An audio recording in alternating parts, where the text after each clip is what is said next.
Opportunities Committee together, to order, I should say. And I'd very much like to thank Director Gavillo and Director White. We have standing in for Secretary Moss, Undersecretary Grant coming in a couple of minutes. Tina Johnson-Hall, our Executive Director, thank you so much, and staff. Maybe with that, I should just have Melissa call the roll. All right.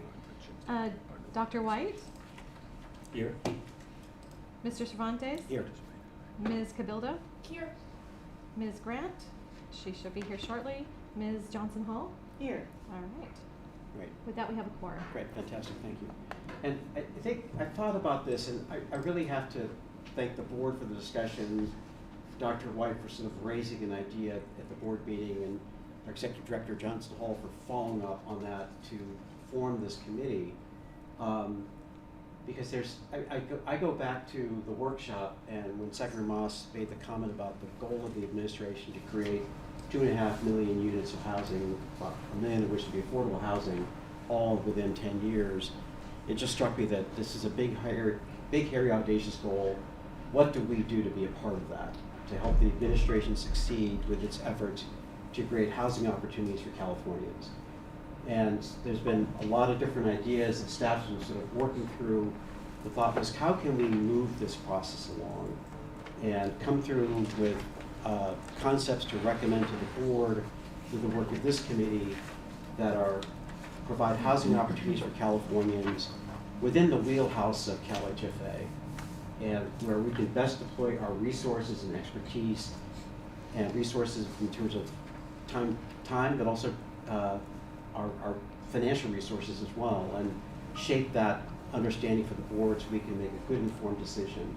And part of me was, my thinking was, I'd like to move this along. There's some concept I feel like we've talked about for a while, but I really want to get some traction, because doing something sooner than later with projects is worthwhile for the people of the state and for our role in helping the administration succeed. So that was sort of the amorphous thinking on my part of this, and I'm very happy that Dr. White offered to, or volunteered, after just stepped in his committee chair, volunteered. And I really would like to thank you so much, because just from our earlier conversations, I know you've done a lot of thinking on these topics, and I think your perspective, expertise, and experience will be invaluable here. So with that, I'm going to turn the gavel over to you to run this meeting and our future sessions, and thank you again for your willingness to step up. This means a lot for us. Appreciate it. We're going to move on to item number 3, but before we do that, I'm honored to be a part of the committee, and to be in the role of a chair. I think I have quietly talked to you, Tina, about different ideas in the affordable housing space based on what I've done in my research, based on my career. And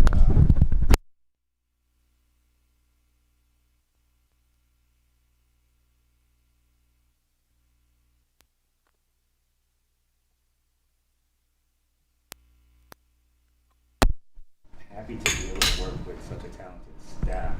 That's actually what gets me excited about the things that could get done in this subcommittee, with the expertise throughout the agency to get it done. And so I'm glad we're going to take advantage of this time.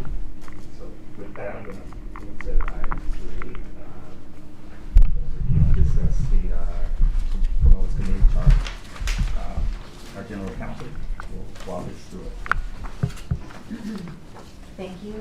Now I don't know if I should call you Chair Dr. White, or Director. Apologies. Good Hey, morning, everyone. Undersecretary. No, on these mornings. You're in this chair. Here's your chair. Okay. You're good. You're good. Hey, Fred. Hi. Hey, how are you, Mr. Chair? Undersecretary, can we offer you some water before? I would love some water. Okay, good. You can have mine after. Oh, thanks, Aaron. Appreciate it. We're just getting to item 3. Oh, moving with pace. I love this. This is going to be a great meeting. Yep. And I'll answer to either one. Yeah. So good morning, everyone. Welcome, Undersecretary Grant. I don't know about you, but I had a horrific traffic experience this morning. Few of It was more challenging than usual. Thank you, Chair White and Chair Cervantes for allowing me the opportunity to present the proposed charter for the New Opportunities Committee. I understand that many of you are pulled in lots of different directions, so if you'd like a moment, in case you haven't had the opportunity to review every word of every page of the charter, I'm happy to wait, or I can go right ahead. Everyone seems ready to go? Yeah. Yes? Okay. So as a practical matter, this proposed charter was written as a flexible guideline for this committee to follow. And I thought maybe it would be useful to the committee members if I were just to highlight how this charter is slightly different from the other two charters that we have for the Executive Evaluation Committee and the Audit Committee.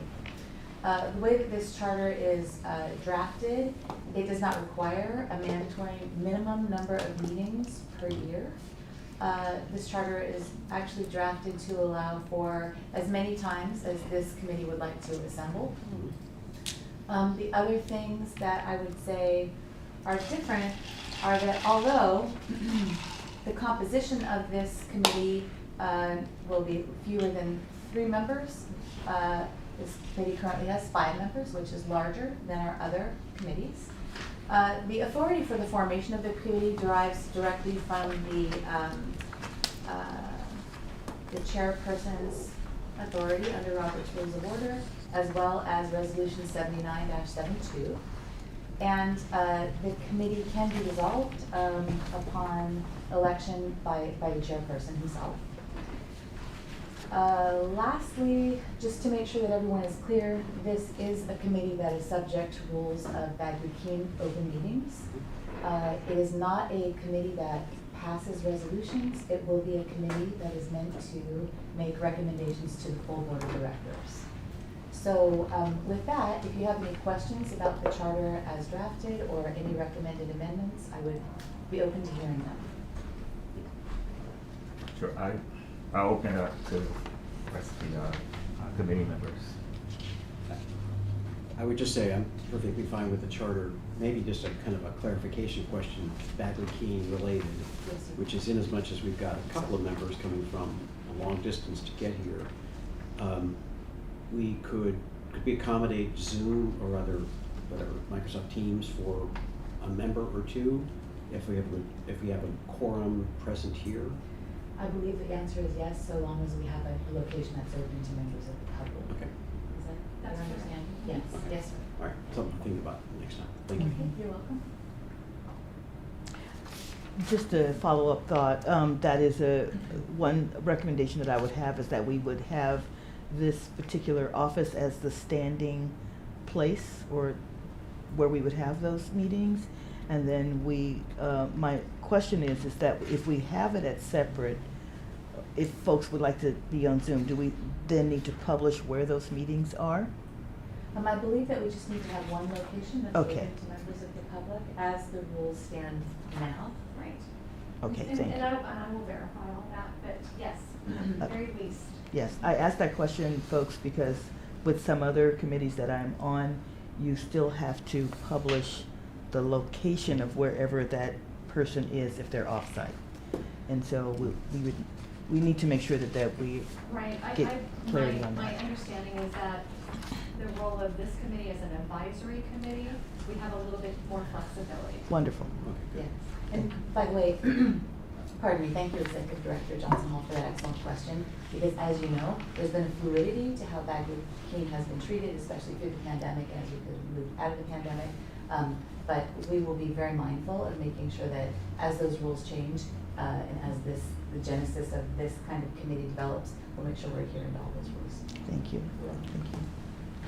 I had a question related to the charter in that the charter specifically, it focuses on lending products. Would we ever, in the Innovation Committee, have anything other than a lending program? Like, would we contemplate a grant program? Would we possibly, because it does mention that perhaps there'd be other government sources.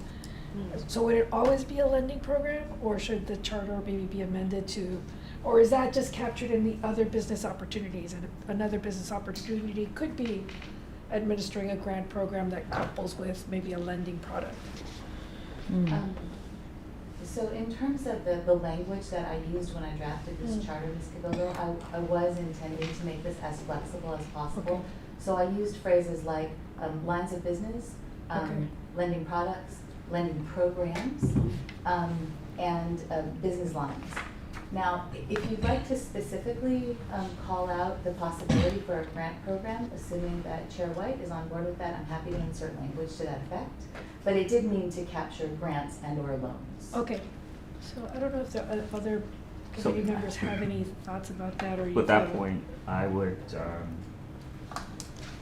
now I think of equity, Oh, equity, private equity. Yeah. Or, Mhm. yeah, some type of. because I would hope during this committee, we're gonna really think out of the box in terms of what CalHFA as a body could do. Mhm. And I thought equity was one of those things that we put on the table. I think you're right, Chair White. I wanna double back to the grant question though. Okay, So just historically, CalHFA has not been involved in grants until and/or unless it is mandated through either some legislative act or that is not traditionally the space in which we have lived since our inception. Okay. So I wanted to make sure that I clarified those lanes because we do have other state agencies, sister agencies in fact, who are represented on this board. HCD would be one of them that comes to my immediate mind, where that is the space where they have led the state's activities. So that's, I just want us to keep that in mind. I Yeah. don't object to having that language in there, but I don't want us to muddy our lane Yeah. That in terms makes a lot of of what sense. our, what the state mandates for us to do.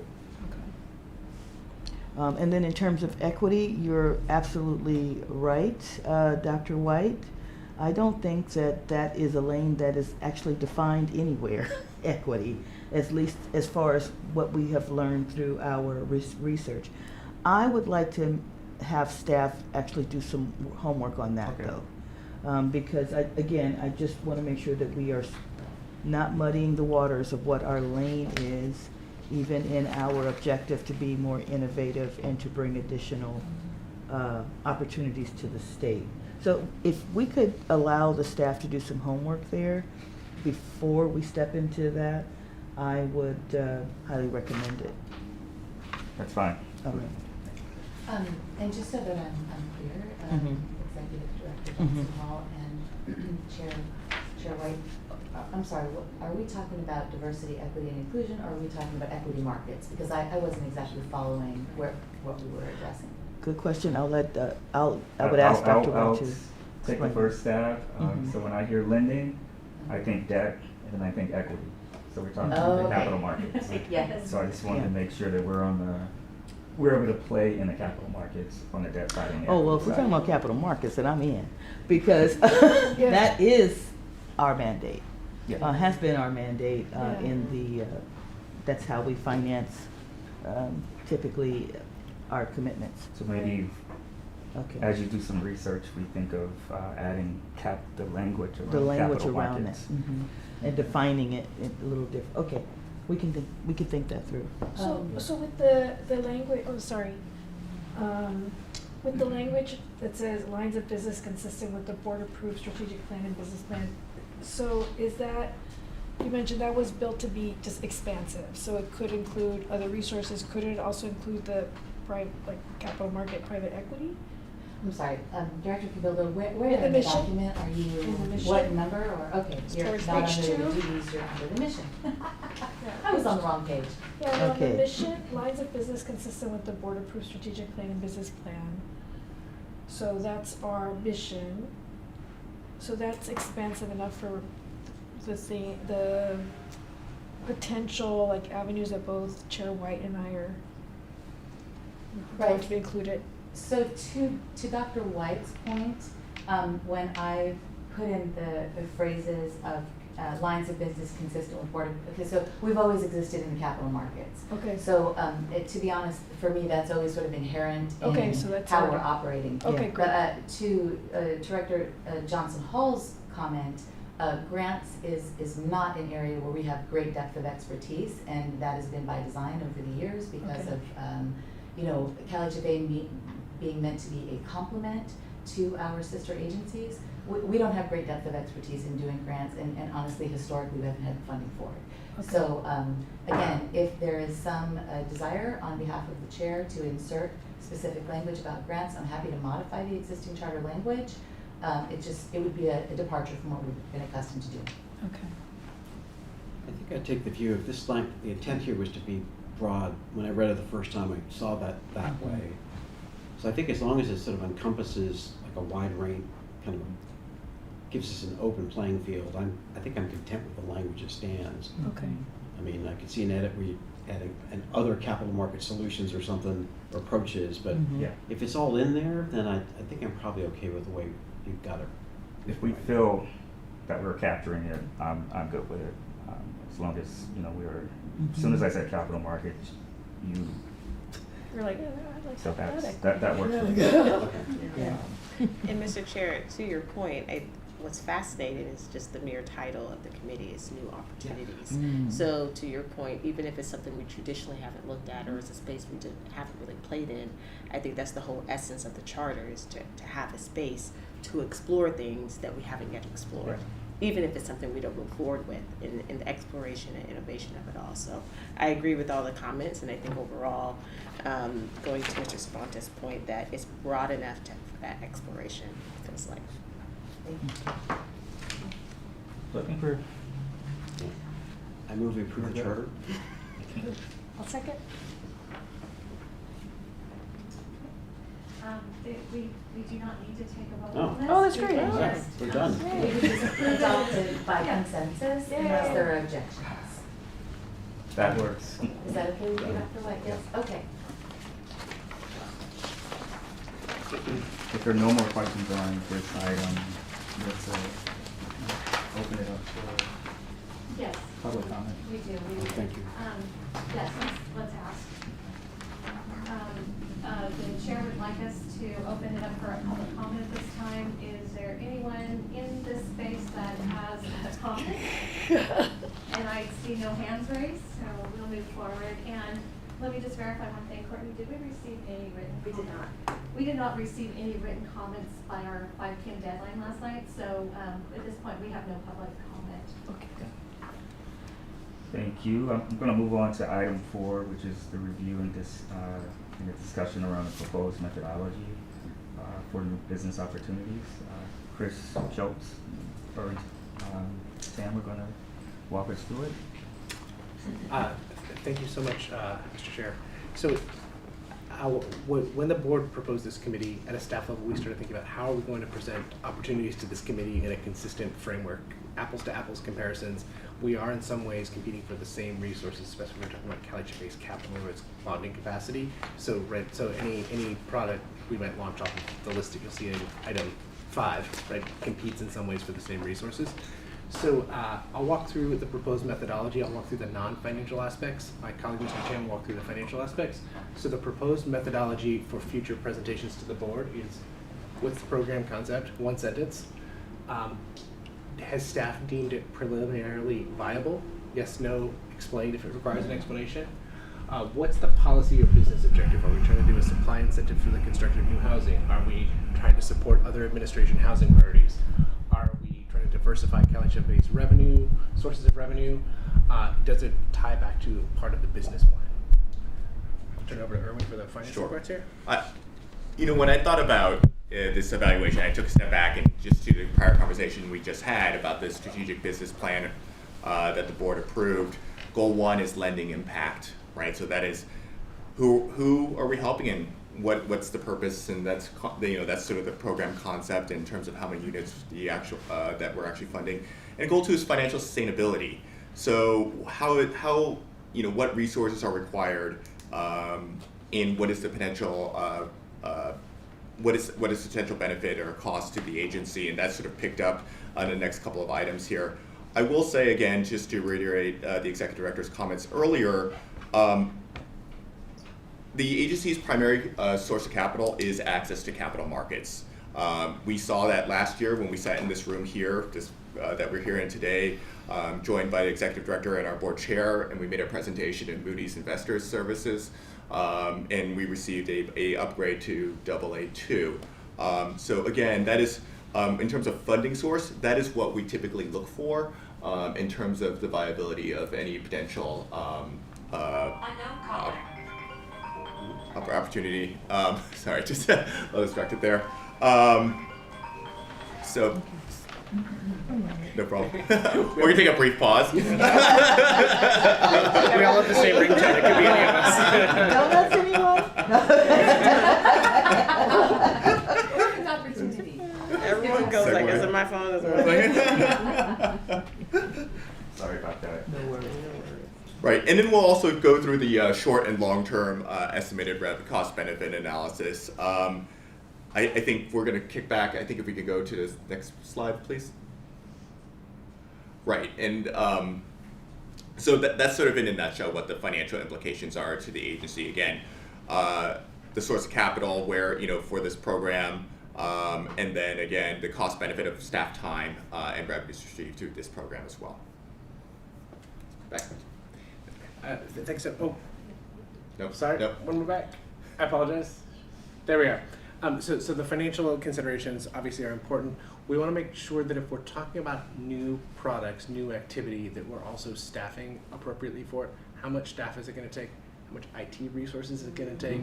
Is it built into our, but like, what are the competing IT priorities for this new product? What's the longevity of that product? Is it right if we onboard permanent civil service staff to run a new function, we largely own those staff until they retire. So thinking through all of these things, whether if we take on a new activity, can we support it over a lifetime? Can we support the staff and the IT over a lifetime? The next things are the other benefits of revenue diversification, other secondary goals, other challenges and other considerations. What are the trade-offs and opportunity costs, other considerations?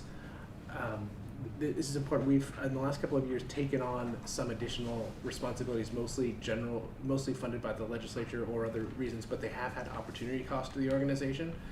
Right, every moment we spend running an ADU grant program, which is totally supportable, but we're running it with the staff who would otherwise be generating single-family loans. If we're running other programs, we haven't, how do I say this? We haven't grown the staff particularly, right? But we've taken on additional new responsibilities that might have distracted folks from their primary day-to-day responsibilities. So considering that, and then process and timeline.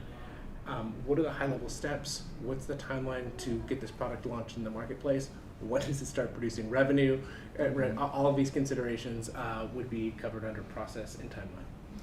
So staff is presenting this proposed format, which is in your agenda packet, and we wanted to raise it to the committee's attention to discuss whether that proposed format has all of the relevant items that the committee would like considered when staff analyzes things and brings them forward to the committee. Thank you both. So I'm going to open it up for discussion with the committee. I'm going to give like a few high-level comments around the proposed methodology. I think I told you this both earlier this week. I was happy to see a proposed methodology. I just spent 3.5 years of my life working on the methodology, so I'm glad to see that. One thing I would want for you to include as you consider a concept, whether it's viable, let's say a problem that we're trying to solve with this proposed concept. And you do not have to write a literature review, but give a little history on why the problem exists, whether that's a paragraph or a couple of paragraphs, but just some context to why we're putting this on the table. And then everything else kind of flows into a true methodology. This encompasses data collection, data analysis. That's all a part of it. And so I'll just stop there, but just make sure we keep kind of overall goal to each concept, why we're doing it. Well, actually, it's 2.5 million units, but then we're drilling into what the concept would do to that 2.5 million. So, Well, yeah. I'll open it up. I'd like to add to Chair White's comments of, I'd love for us to be in a space where there aren't other people, pursuing that work, right? So it's also, here's the problem, but also like, what's the opportunity, and like, what could we maybe go and, I hate the word pioneer, but I can't think of anything else right now, but like, how can we go and like pioneer something and show other people, like, oh, this is viable, and then potentially bring in additional capital to places that maybe they're not flowing. So I think I think that if the new opportunity is doing something that half a dozen other people are already doing, not an opportunity, but is it something where we get to innovate, serve a population that's been neglected, and we're trying to weigh things between opportunities? We should probably go where there's kind of new ground, where we're able to touch a population that maybe other people are neglecting. So I'd love to see that added to Chair White's thinking about the problem, like what's the opportunity that no one else is seeing right now, and that we're willing to take some risk to pursue. So that could be other governmental players or the private sector then. Exactly, yeah, it could be other, and I think it might be actually more maybe people in the private sector, because we'd love to be able to be modeling for the private sector so that they start doing some of what maybe CalHFA is willing to seed. I have to say thank you for your comments, because I've always sort of directed the traffic around here, specifically in that lane. That I don't believe that we need to duplicate what other folks are doing. We may need to remind the market or remind the community of things that could be done, and often are not done, because in the conventional space, they look at risk, they look at profitability in other models to determine how they move forward. And we always need to put forth the idea of who are we trying to serve? What is the expected outcome? What does that look like for the state of California, which doesn't actually fit the model, a traditional methodology for deciding whether you're going to do. So thank you for reminding us that I actually feel like that's our job, and that's our responsibility as a state agency. So I would agree with that 100%. I'll piggyback on that. We're expanding the housing ecosystem with the capabilities of CalHFA. And maybe not pioneering, I hear you. Yeah, I don't like that word, but I We kind could, of but pilot. Pilot, seed, Yeah. I don't know. Yeah. Seeding ideas. I mean, I think we did that wonderfully with, as an example, in previous years, the ADU program. I'll give a lot of credit to our single-family division, but I will say that when we started that program, my memory is that only about a dozen had been successfully done before we did that. And then because of the funding that was provided to us, we were able to spear an industry that folks did not believe could happen. And it hasn't stopped. So anyway, that is the kind of opportunity that I think we should lean into, is changing people's minds and hearts around how we build affordable housing is important. I was going to say, I really like the way that staff framed this, and I think part of it was that if, for example, we're looking at some commitment of balance sheet, I think we really want to identify what that is, and for the board, and what kind of commitments entailed, how long it is, what return, if any, is that. Because I think we're in a business where, just from my perspective, we need some kind of return. Because we don't have the safety net of the general fund underneath us. So we do things, we need to get something for that. We'll have to define whatever that rate of return is. So it's just, again, me speaking. So I like the way that in terms of like the estimate of capital required, the 5-year revenue costs, I mean, I think that's a really good framing for us so that we can go into something with eyes wide open. The other element I thought of, and maybe it's implicit in this perhaps, and other benefits, which is, so if we're thinking of a program, is there like a target audience with respect to the people who benefit from that? And, you know, I think of that's the percent of AMI spectrum. I mean, it may, I think it's trying to be explicit with like where does it go, or what population is sort of like receiving this or could benefit from it. Thinking being that, you know, people who are like at 30 to 50% AMI, it might be hard for us to get there. You know, maybe our sweet spot is something higher than that, especially if we don't have other subsidy programs at work. So I think just being explicit with that could be helpful.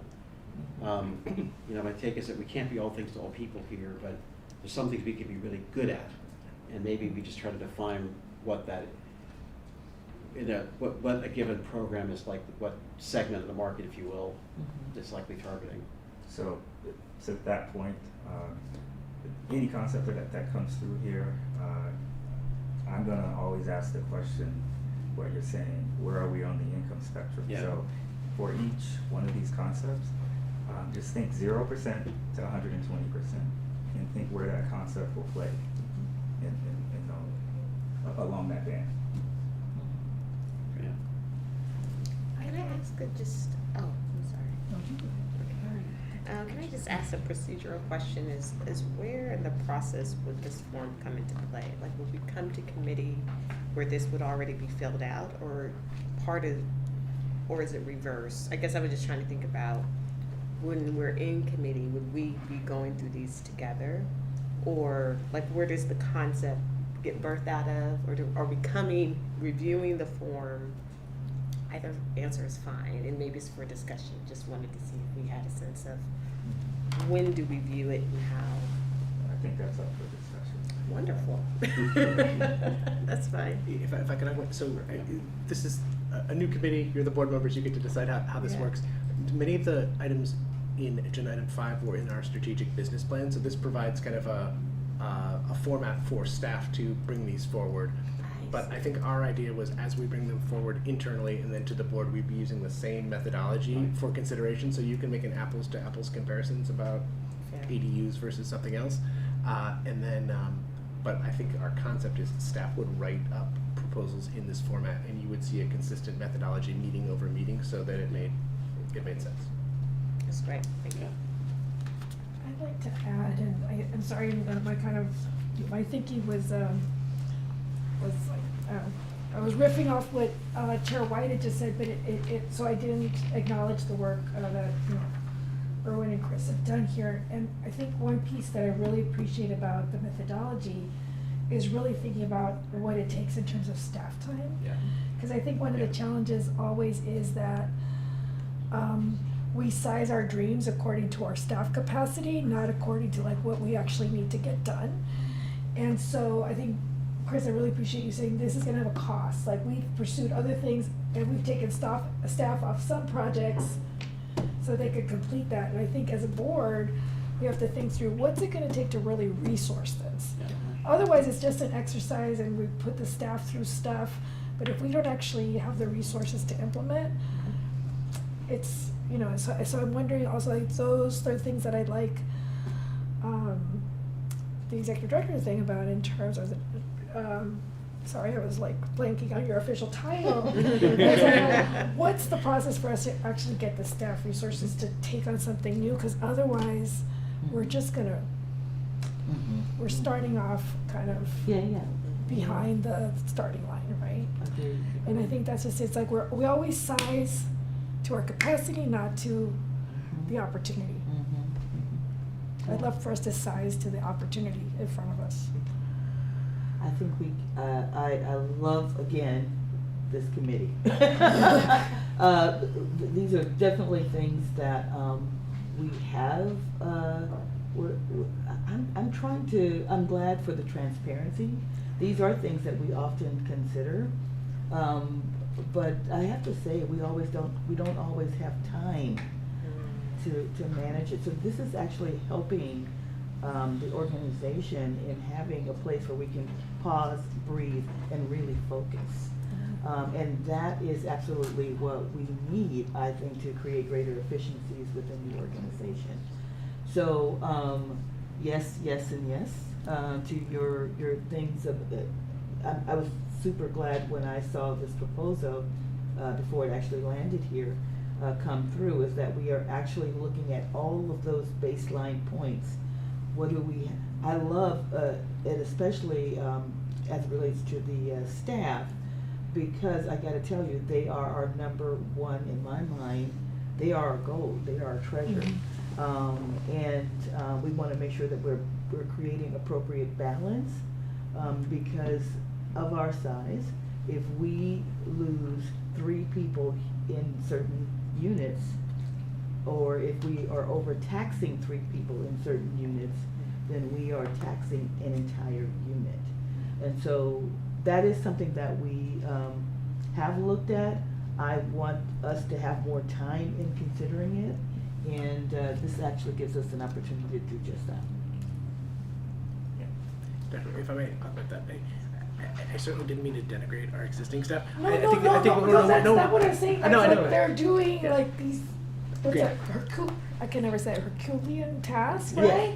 But I think that often, Herculean. Yeah. Herculean, thank you. My first language was Spanish, so I struggle, but no, it's not at all. I mean, I feel, I'm so impressed with what the CalHFA stuff gets done, but I just know like, Yeah, absolutely. I just want to explain a little bit. One challenge of the programs that we've been operating, Dream for All, ADU grant program, things like that, is the legislature kind of noodles on it, and then on July 1st they say, congratulations, you have hundreds of millions of dollars, get it out the door. Oh And then we my just kind of God. pivot with the staff that we Yeah. have and get that money out the door. So we have some capacity to do that, but what we're talking about here, and I think what we're all excited about, is these are planned investments of CalHFA's time and resources over multiple years that isn't reactive to the legislature dropping money in here, but is a plan for our resources and our staff that we can building blocks of Absolutely. staff and IT resources and new lending that should be profitable, which should pay for that modest Yeah.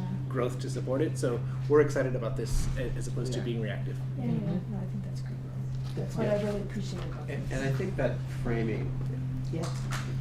kind of captures it for me too. It's like why I think that I like the way that you put together the methodology, if you will. I mean, it's sort of like, okay, we're really trying to be proactive, lean forward, and sort of like consider and direct our resources to accomplish certain ends. And you know, again, I really like the idea that we can get to the board something which sort of lays out for them, okay, here's a, I don't know, 3-page summary of what this concept is, and we've thought through these different sort of metrics beforehand, so a board member can make an intelligent, you know, evaluation of what's entailed here. I really like that concept. That goes back to my comment last board meeting of how much of a heavy lift new business opportunities was gonna be, Yeah. and you picked up on that. Right. And now we're here. Yeah. Because it is gonna be a heavy lift. I've managed programs, put out Yeah. billions of dollars in a Right. year, and it taxes staff because we wanna know the IRR, we wanna know the five-year projection, we want a full cash flow. It takes time to do that, and I don't take any of that lightly. That's why, you know, if folks need help, I hope they can get help for additional, you know. Appreciate it. So, Yeah. So if I can summarize the changes that we heard, problem we're trying to solve, the history of why this problem exists, who the competitors are in this market segment, and is CalHFA's effort additive here? Who are the target customers for the product or the beneficiaries of the product by AMI? And then make sure we include rate of return and length of the commitment of the funding source. Well, I think for me, the comment that you have captured as, you know, who are the competitors, I feel like we should be going to places where there might not be any competitors, right? It's kind of like new ground. I think there will be some where maybe there is an opportunity and there are other people in the space, but I think it's also, I'd love to see us sort of really kind of pushing the envelope and maybe, I realize, Jim, there's we need the return to pay for the staff, but it's like, is there a place where we might be willing to take more risk or different, like, or maybe identify something that we think is actually potentially not as risky as the other players believe is risky, and go into that space. So I think we might be in situations where we don't have competitors because we're going into a new space. So I think I'd love for it to be expansive enough to do a range there. I think we should be kind of like leading. We should be kind of in a vanguard. I guess I would say, thinking about that, I guess we'll get into conversation on the next section about projects, but for example, I could think of one where, like in the middle income space, there are, you could argue, competitors in that there are joint powers authorities doing deals that have been often problematic. So you could say there are competitors in that space, in that there are other players who've done it, arguably to not such a good outcome. So I wouldn't let us, I guess I'd look at it and say, well, is there something that we could just do maybe better here than what's being done now? And not to say, well, because there's some JPAs doing something, well, we're not gonna bother with that. So I think there's It's a continuum. Yeah, It is. but I think it's the concept, and I mean, you might have raised this, but like who else is in this space that we're looking at, I think is really important for us to think through, because there may be someone who said, you've got some top tier, I don't know, players in this that are doing a pretty good job. It's not that additive for us. Let's move on. I think that's worth like thinking through. In other cases, it may be more fragmented, and it may be where we can add distinctive value. That's part of the calculus. I think I don't want to get ahead of myself, but in any of these situations, specifically around that topic, I think we will know who's doing what and does it well. Yeah. Because we've seen different outcomes around the middle income, mixed income housing. Right. We've seen a ton of one-offs. No one, from what I see, is able to scale it yet. And that may be something we're able to do throughout the state. So, but I think once we start thinking about a concept, figuring out who's doing what's been completed, what outcomes have been made, we're gonna know where we fit in really quickly. Yeah. Can I ask another question? I was just thinking about your comment around risk, and that when we think about risk to a concept, right, is that, do you think, or does the membership think that risk would be considered under challenges? Or how you're talking about risk and how we would want the proposal to be talked about, like what is a true risk to CalHFA, or risk to the concept, or versus challenges to the concept? And you know what I mean? And so, and I only raise that because as long as it's all captured here, great, but I just appreciate the discussion that, one, should there be something separate that just talk about risk if there are any?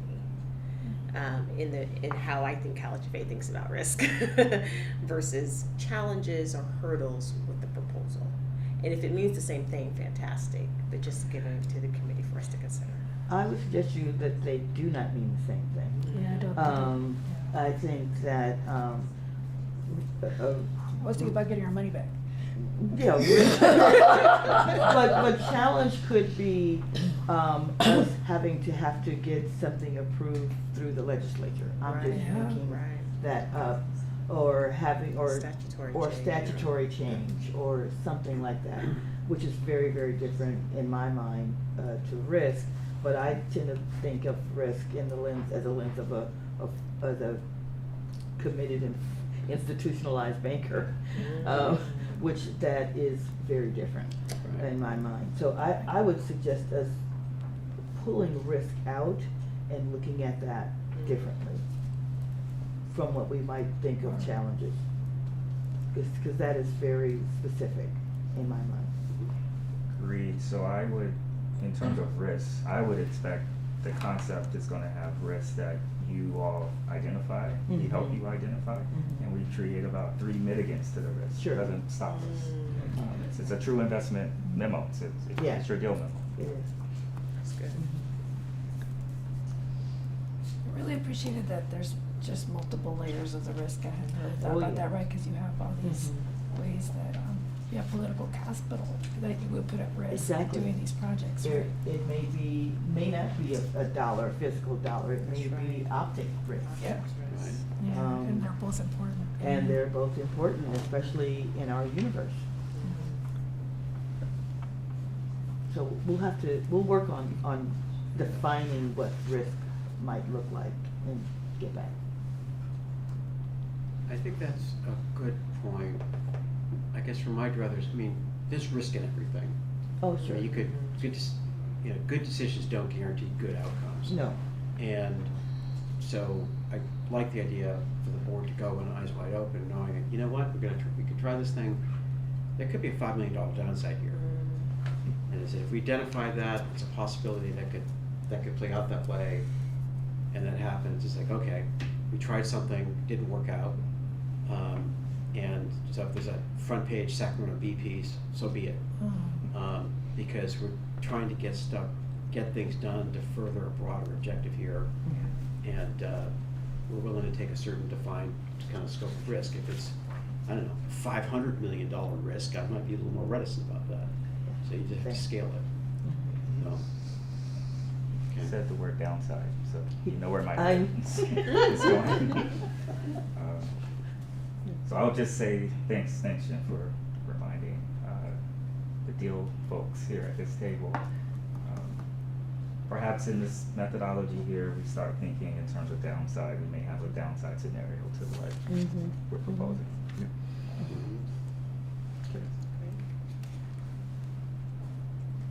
Any other? Now, I say all this with, just reminding the team that we are having these conversations at the very beginning of Yeah. thought process. Right. So Right. we might not be able to define everything. We'll do our level best of sharing what we know, but I just don't want 20 years from now someone or whatever. I agree with what you said, Jim, is that it doesn't necessarily mean that we're gonna have a successful outcome. Right. But it does mean that we tried, which I think is important for this committee, more than ever. So, capturing the last, can you just read that list one more time? I just want to make sure that the committee is clear. Thank you. So add to this document the problem we're trying to solve, the history of why the problem exists. Who else is in this market segment? Is CalHFA additive? Are there other government or private actors in this market segment? Are we breaking new ground? Can we do something better? Sorry, that was all a long category, but I think I captured it. Who are the target customers for the product, and who are the beneficiaries by AMI? And then add risk risk identification and mitigants. Also, I apologize, upon funding source, augment with rate of return and the length of the commitment of the capital. Yeah. Staff will make those changes. Yeah. Any other comments? That's good. So I'll open it up for public comment. Does anyone in the audience have a comment? And do we have anyone interested in any comment? We have none this time. So we'll move on to item 5, which is discussion of the area of focus for this committee. Personnel, you can walk us through. Perfect. Mr. Chair, with your permission, what we thought we might do is staff, and our colleague Ellen Martin's going to join us as well, that we would maybe go through this list, spend a minute or two telling the committee what we're thinking about, and then you could kind of give us your thoughts and comments and kind of direct our activities that we'd be building into the analysis that we have going forward. The first one I'll take. The second is Ellen will take, and I'm sorry. The second one Erwin will take, and the third one Ellen will take. One Yes. comment here. Sure. Committee members, we will, as they're going through this, we're hoping to prioritize these. Perfect. Have a definitive list just by priority. Perfect. So does that plan sound okay? We'll spend a minute or two talking about what we're thinking. So first on ADU financing, right, the secretary said we have a production goal. We need to create more units in California. We think strongly that ADU lending is a possibly productive way to get many units moving. The hypothetical goal is any Californian who wants to build an ADU in their backyard has access to an easily accessible funding source so they can get started. That's new units. Because of this kind of size limitations, the way that the ADU law works, most ADUs are relatively affordable. They might not be in CalHFA's, right? The borrower might not be in CalHFA's target, but because of the size limitation on the unit is probably relatively affordable. So we're thinking about this in a broad sense. Any Californian who's ready to go build an ADU, could they do it? We have a couple of market segments here. We have people who haven't bought a home yet, or people who have a 7% loan. They can probably refinance their products that exist. There are people who have high equity. There are products that exist. There's this middle ground of folks who don't have $300,000 in equity to pull out, but would build an ADU if they had access to a loan that they could make. It's a little bit complicated, right? There's a construction period. We got first-time developers, but once that thing is completed, once that loan is performing, it's rentable, then we're in a sweet spot. So our idea here is to create a lending product, not a grant product, that's easily accessible to a lot of Californians that they could take up and build ADUs in their backyards. A different slice of this might be that some banks and credit unions are doing some lending in this space, although in a limited way. Another idea is whether we could use CalHFA's capital to kind of take those loans off their portfolio, allowing them to generate other loans in their financial institution. The third aspect of this is, could we take a bunch of these loans, could we bundle them up, and could we create a secondary market for ADU loans that are performing? My colleagues want to augment that, or any additional questions about that?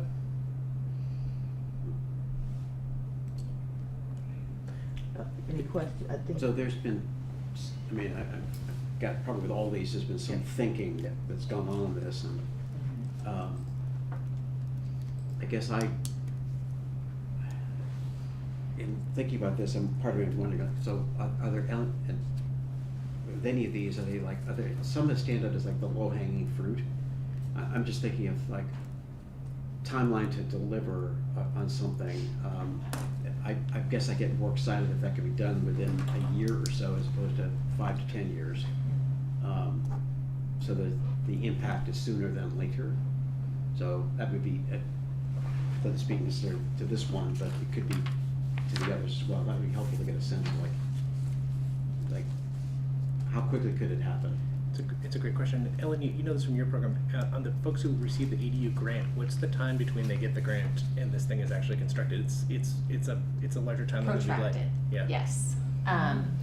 But it's because the grant is coming in at the very beginning of the project, so they have to, Excuse me, the grant? the ADU grant program. So Okay. this would be, so in that case, you've got the grant coming in at the beginning of the project. Folks are then going and doing the design work, the engineering, planning, permitting, pre-development work to get to construction. So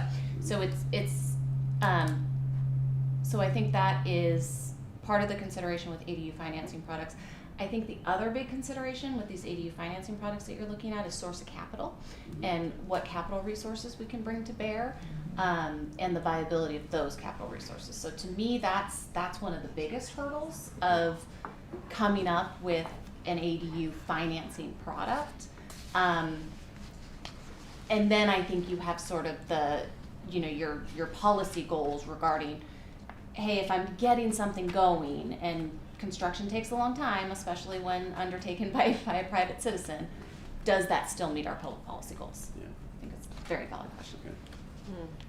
Okay. And I would also add that if you just use $300,000 as kind of a ballpark, right? And you can just do the math on what's it cost to do with the capital required to do 1,000, the capital required to do 10,000, and in getting anywhere near the goal of hundreds of thousands of housing units, the capital is really significant.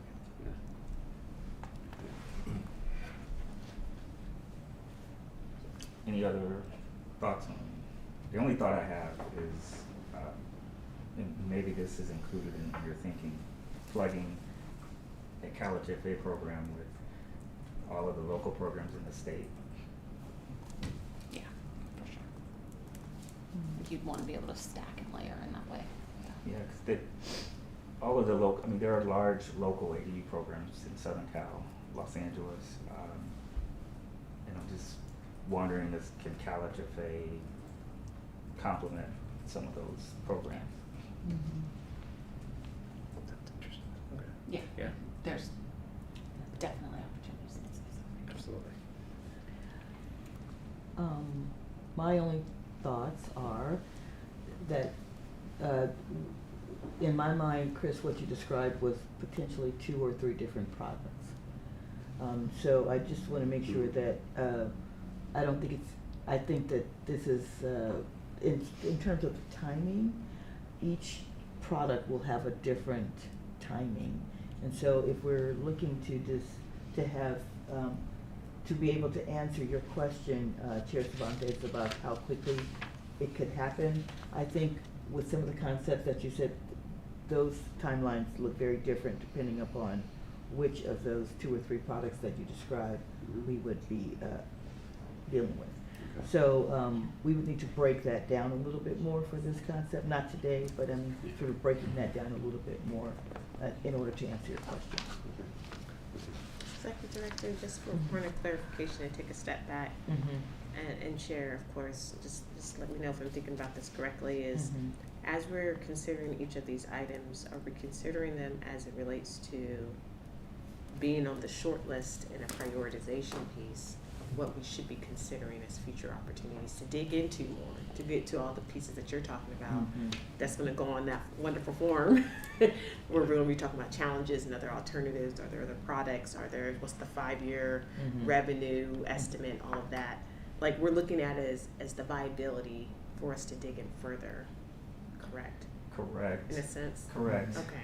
But I also think of these opportunities, maybe there is some low-lying fruit here that, because we list goal 1, objective 2, this is in their strategic plan, which is 24 to 25. So you want to complete or get something on the board with one of these here. So I'm thinking that way too, but I'm also thinking just, being able to think longer term and just really pilot something out. But I'm also thinking in terms of the strategic plan, and if any of these become low-lying fruit that fits in these goals. Okay. Because you want to score. You want to, yeah. You want to win. Right. That's extremely helpful. Thank you. So, I mean, that's 2 sets of thoughts going on, but Executive Director Johnson Hall you will tell us, like, that's not low-lying fruit, committee. I will. Okay. And we'll gladly pivot or back off, but, as you think of just how we're going to prioritize these, I just, think in those terms. Yeah, so to that end, just as an example, let's dissect, revisit the ADU concepts. So one of the things that I heard in what Chris say is that developing a product that is a mortgage that we would do separate from what the conventional universe is doing, right? And one of the benefits of doing that, as an example, is that most conventional lenders right now still see this as a very high-risk product. There's only a limited number of conventional lenders that will do this. And if you're talking about non-conventional lenders, probably even a much smaller group. Maybe they fall into the universe of credit unions or CDFIs and so forth. And each of those have very limited capital, right? In addition to that, the backstop for anything time you say mortgage in the state of California, you're talking, what does the tertiary market looks like for that market? Are we talking about holding this? Are we talking about getting Fannie or Freddie to approve, and what will they approve in this space? And so it would require us to, Ellen, to go back and potentially have conversations with them, right? So is that a quick delivery? From what sitting in my space, probably I don't know yet, because I don't know what work we've already done, right? So we would have to be able to share that with you. And also, and sort of wait that out for you, or provide what we know that looks like, in order for this group to really make a learner decision and prioritize. So as I'm sitting here, I'm thinking, I'm not sure if we're ready yet for you all to do a priority for this particular one, because of the intricacies of the single family space, that will conflate this. The other thing that I heard also as an example, let's just say, for example, ADU, and Chris mentioned it, he leaned into the fact that ADUs are being done by everybody, not just the folks who care about 120% AMI as a max. Yeah. So then how do we then decide or determine how we can monitor, what is the veracity of us monitoring 120% AMI or 150% AMI on the single family space? How do we then box that? How can we box that if everybody is doing it? How much of the market right now is able to do this in the AMI space that we focus on? So again, there's a lot of research, I think, that needs to be done. Not insurmountable, because we actually have run an ADU program, so we kind of have a little bit of a lens, but in the space of today, of time and space, we don't really have the time to really consider that, or to share that with you in order for you to prioritize and get to your question of how quickly could this happen. So, not trying to move this down the list, but I am saying that this particular space requires a lot more research than we have the benefit of today. All right, so this made me think of what you just said, that I'm wondering if we need, kind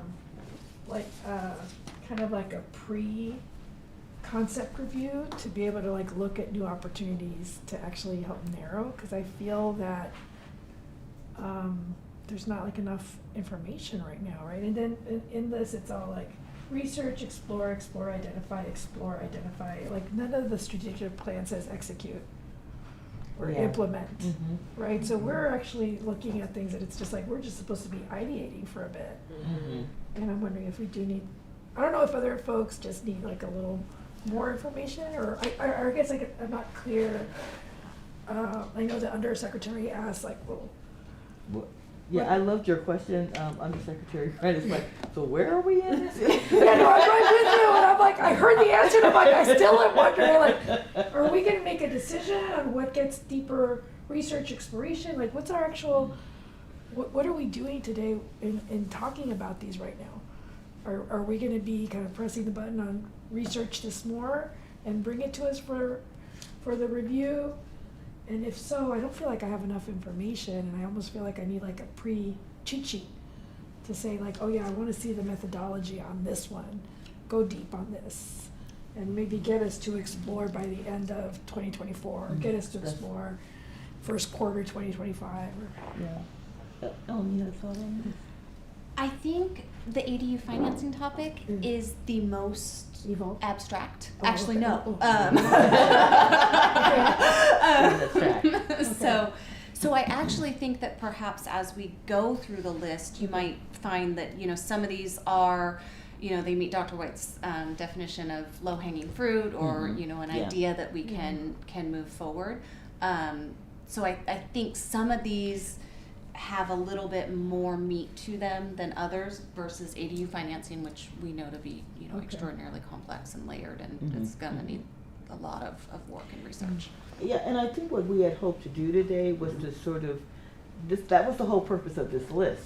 is to provide some context. So it's just context. It's just context. So, and so what we'll do is, for each of these, is to give you a little bit of context. I think that's what our staff is trying to do. And so with that, my recommendation is, let's go through each of them, and then we can ask questions intermittently, but we can also provide a little bit more context of how high, how quickly we think this is a deliverable when we're going through each one. Would that be helpful? Absolutely, yes. Okay. Yep. Any more on ADUs? We can move forward. Oh, sure. So on the middle income goal 2, objective 1, initiative 1. So what we understand currently is local public agencies have significant amounts of available land for which potential to build affordable housing, for which there is potential to build affordable housing. We also understand that local public agencies sometimes run into challenges attracting and retaining employees due to cost of living.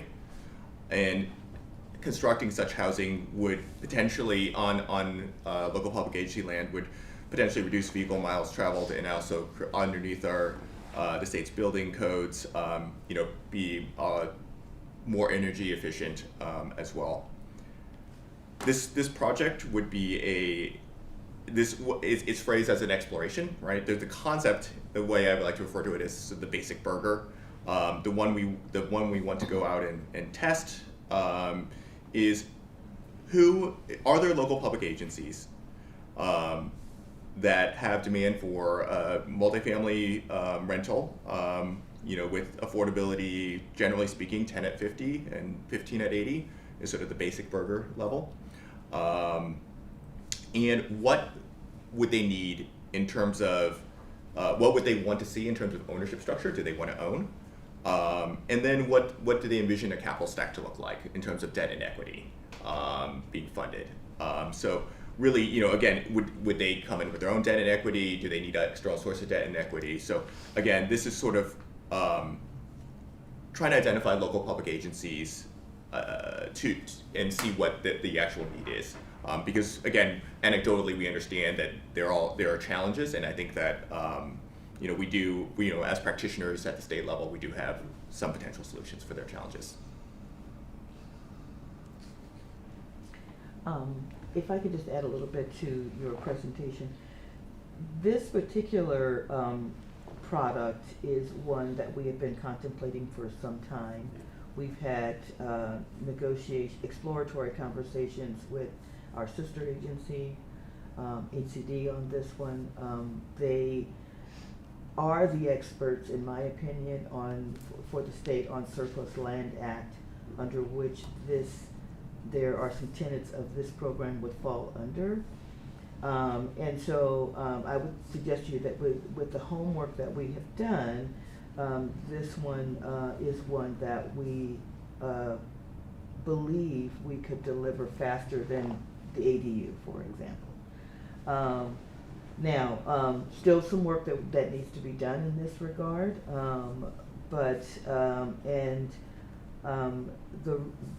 this is something that is, I would say, generally middle income is new to California in general. The opportunity here is that we are addressing an income class that is not already addressed by our bond and our tax credits. If we look at where the bond and tax credits generally land, it's in the less than 60% AMI on purpose, because we also have a very large and urgent crisis around lower ELI and VLI folks, and we're additionally but we have a larger burden than other states as it relates to homelessness. And so I think that I personally think that we are appropriately using our existing statutory agencies to address those folks that are of very, very high concern. This offers a solution for those who are just above that, which I think is the next challenge for the state of California, as we are seeing folks depart from here because it's too expensive. So anyway, I just wanted to add some additional commentary there. Still needs a lot of work, but we put a lot of work into this already. Yeah. Is that good? I'm sorry, go ahead.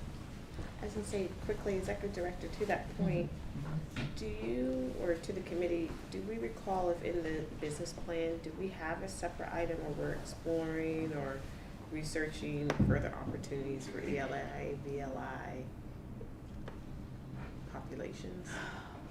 I don't know the answer to that. I apologize. Middle income makes sense, but. If I might add, we're printing the strategic plan right now, Oh, so we'll have that okay. for you to look at Oh, shortly. thank you. We didn't think of it ahead of time, but it's coming. Okay, Okay. okay, great.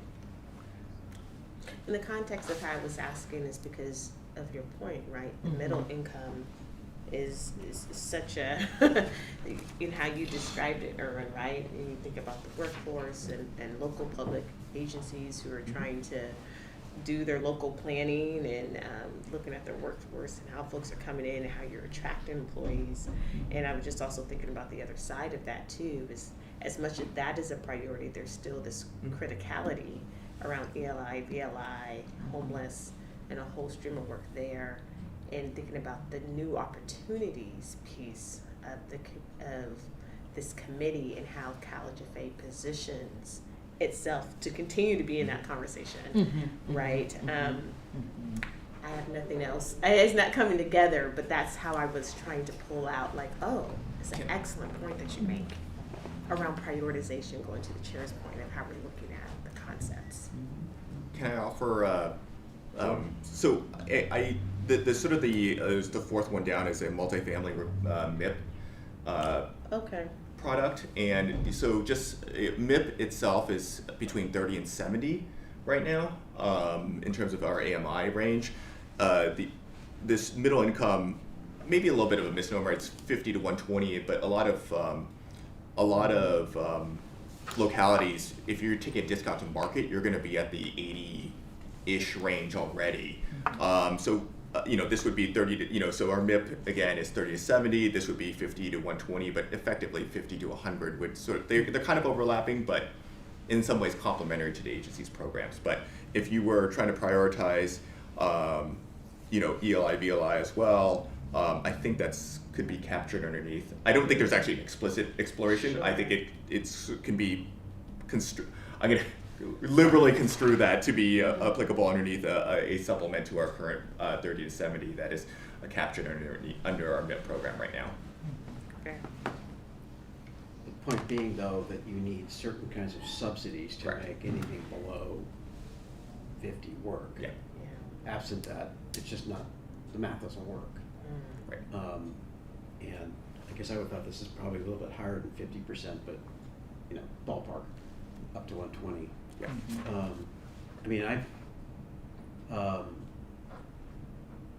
I've actually looked at official statements for some of the deals done by JPAs in this space that are increasingly going under because they're not that well constructed. They're a black box, and consultants have made some pretty good coin on these things.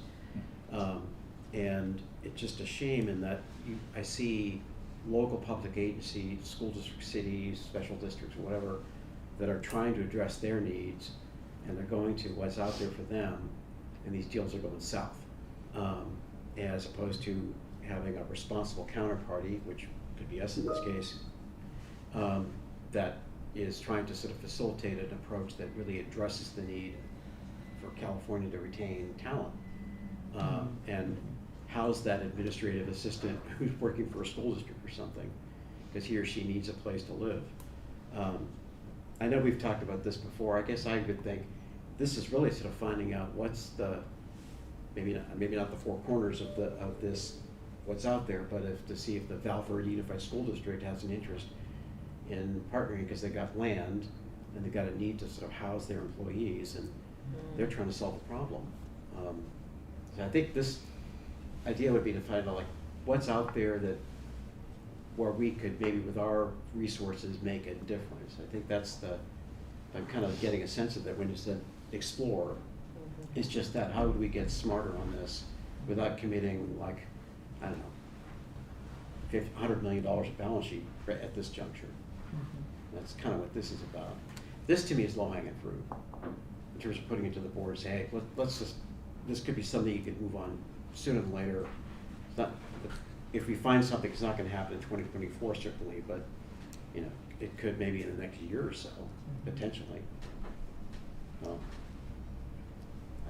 I don't know. I agree, this is pilotable because there's so many community Yeah. districts out here that we could get in front of that it may resonate, Yeah. partnering with CalHFA. Right. So if I were to simplify this, say like 1, 2, and 3, 1 being, yeah, this is something we really want to maybe move up the list for staff to spend time on, I think to me this is a 1. A 3 would be something like, God, it's a really interesting idea, but there's a lot of wood to chop on this. Maybe that's the ADU financing, I don't know, maybe that's a 2, but I'm just thinking like there's limited staff resources here. What do you focus on? And I mean, that intuitive, I mean, we haven't even talked about the other ones yet, but Right. I'm kind of putting this as a 1 for me. Okay. It's something that we could execute on, and execute really means, I think, like, get a sense of, do an RFI to find out what the landscape looks like. And maybe we find out the landscape is pretty, you know, barren and lean, but I don't think that's the case, but at least we could find out. My 2 cents.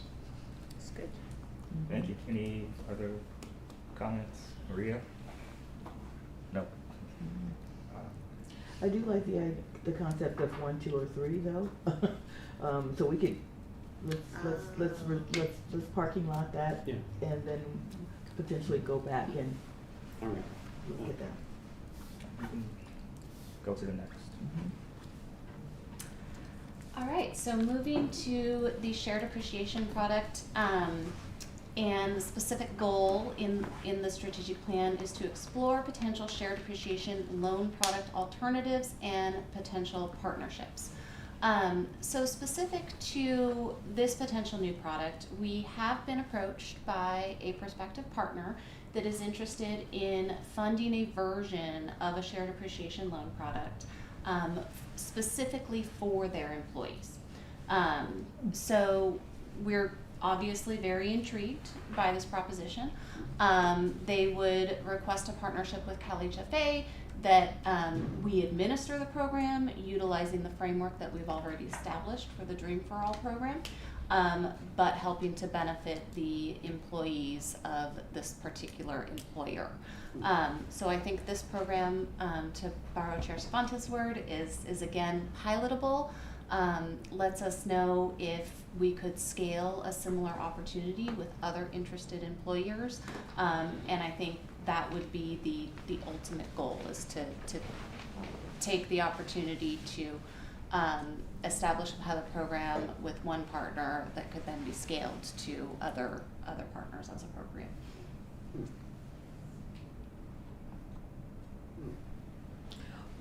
Can you explain what, in this particular model, where you see the financing coming from? Because the beauty of the Dream for All program is that we do have a defined resource. Yeah, so the employer would, the employer partner would fund the down payment assistance loan. That down payment assistance loan would be paired with a CalHFA first mortgage, which would then be in one model, would be securitized and sold on the secondary market. So we would basically take that employer funding, and if it's modeled like Dream for All, we would take that employer funding and we would pair that funds with a first mortgage. So we would essentially access private capital markets to fund the mortgages. So it would fit in with CalHFA's existing business infrastructure in terms of accessing private capital markets to fund the firsts. It's really intriguing. Yeah. I mean, it's like, if I understand this right, it's taking the chassis of what we've got for the Dream for All program and swapping out a different Funding source. funding source engine, take your metaphor. Kind of using that basic framework. So it's swap out the general fund and pop in, I don't know. Private. Using the infrastructure that we already have in Yeah. place. So I think, I don't mean to minimize the efforts of staff, but I Right. do think the resource lift here would be minimal. Now, the constraint is like, this is for the employees of company X. I mean, that's, Correct, and of course, any funder who's putting their funds up are going to have input as to who they want to benefit from the program, right? And the geography. yeah. Huh. It's really intriguing. We still have our limits on our firsts, right? Yes. Like they still have to qualify for our first mortgages, right? So they can't, it's not So just it's still, anybody. they still meet low to Yeah. moderate income. Yeah, very clear. Thank you, that's an important clarification. And if I could also add one thing, right, there's no general fund money for this program in fiscal year 24-25, so kind of keeping the infrastructure of the program alive by dropping somebody else's capital into it gives us the opportunity for the legislature in 2027 to show up and say, hey, we want to drop money back into this, and we have the infrastructure still fresh, whereas on our current path, we're kind of winding down that infrastructure. Exactly. So to that end, I like it a lot, and I'm gonna tell you, because I see this as a potential revenue, I see the potential revenue source.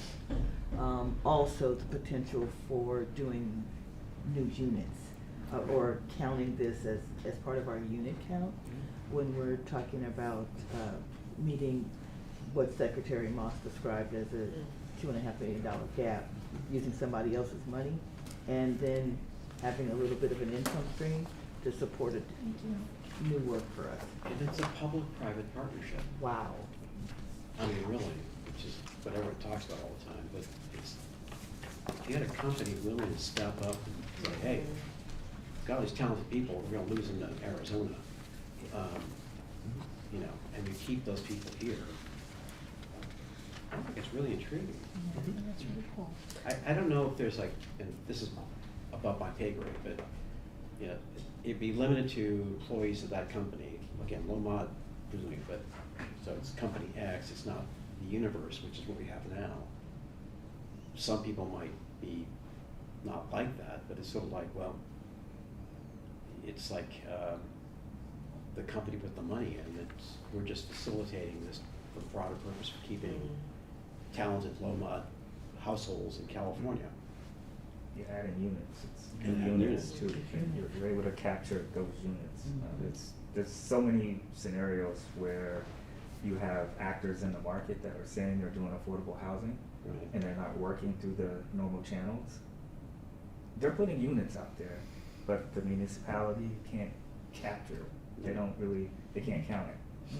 And so those units, you have the operator out there, there's an operator down in SoCal, I'm not gonna say, I can't think of the name right now, but this group is saying we're doing affordable housing, and but they're not doing it in conjunction with public dollars. They're doing it privately, or they're doing it in conjunction with getting the land. I don't see the municipality counting these units, but I hear the organization through social media, through different media, saying we just put out 1,000 units of affordable housing. Yeah, right, yeah. And so we would be able to capture the new units and add that to the total, because that does add to the supply.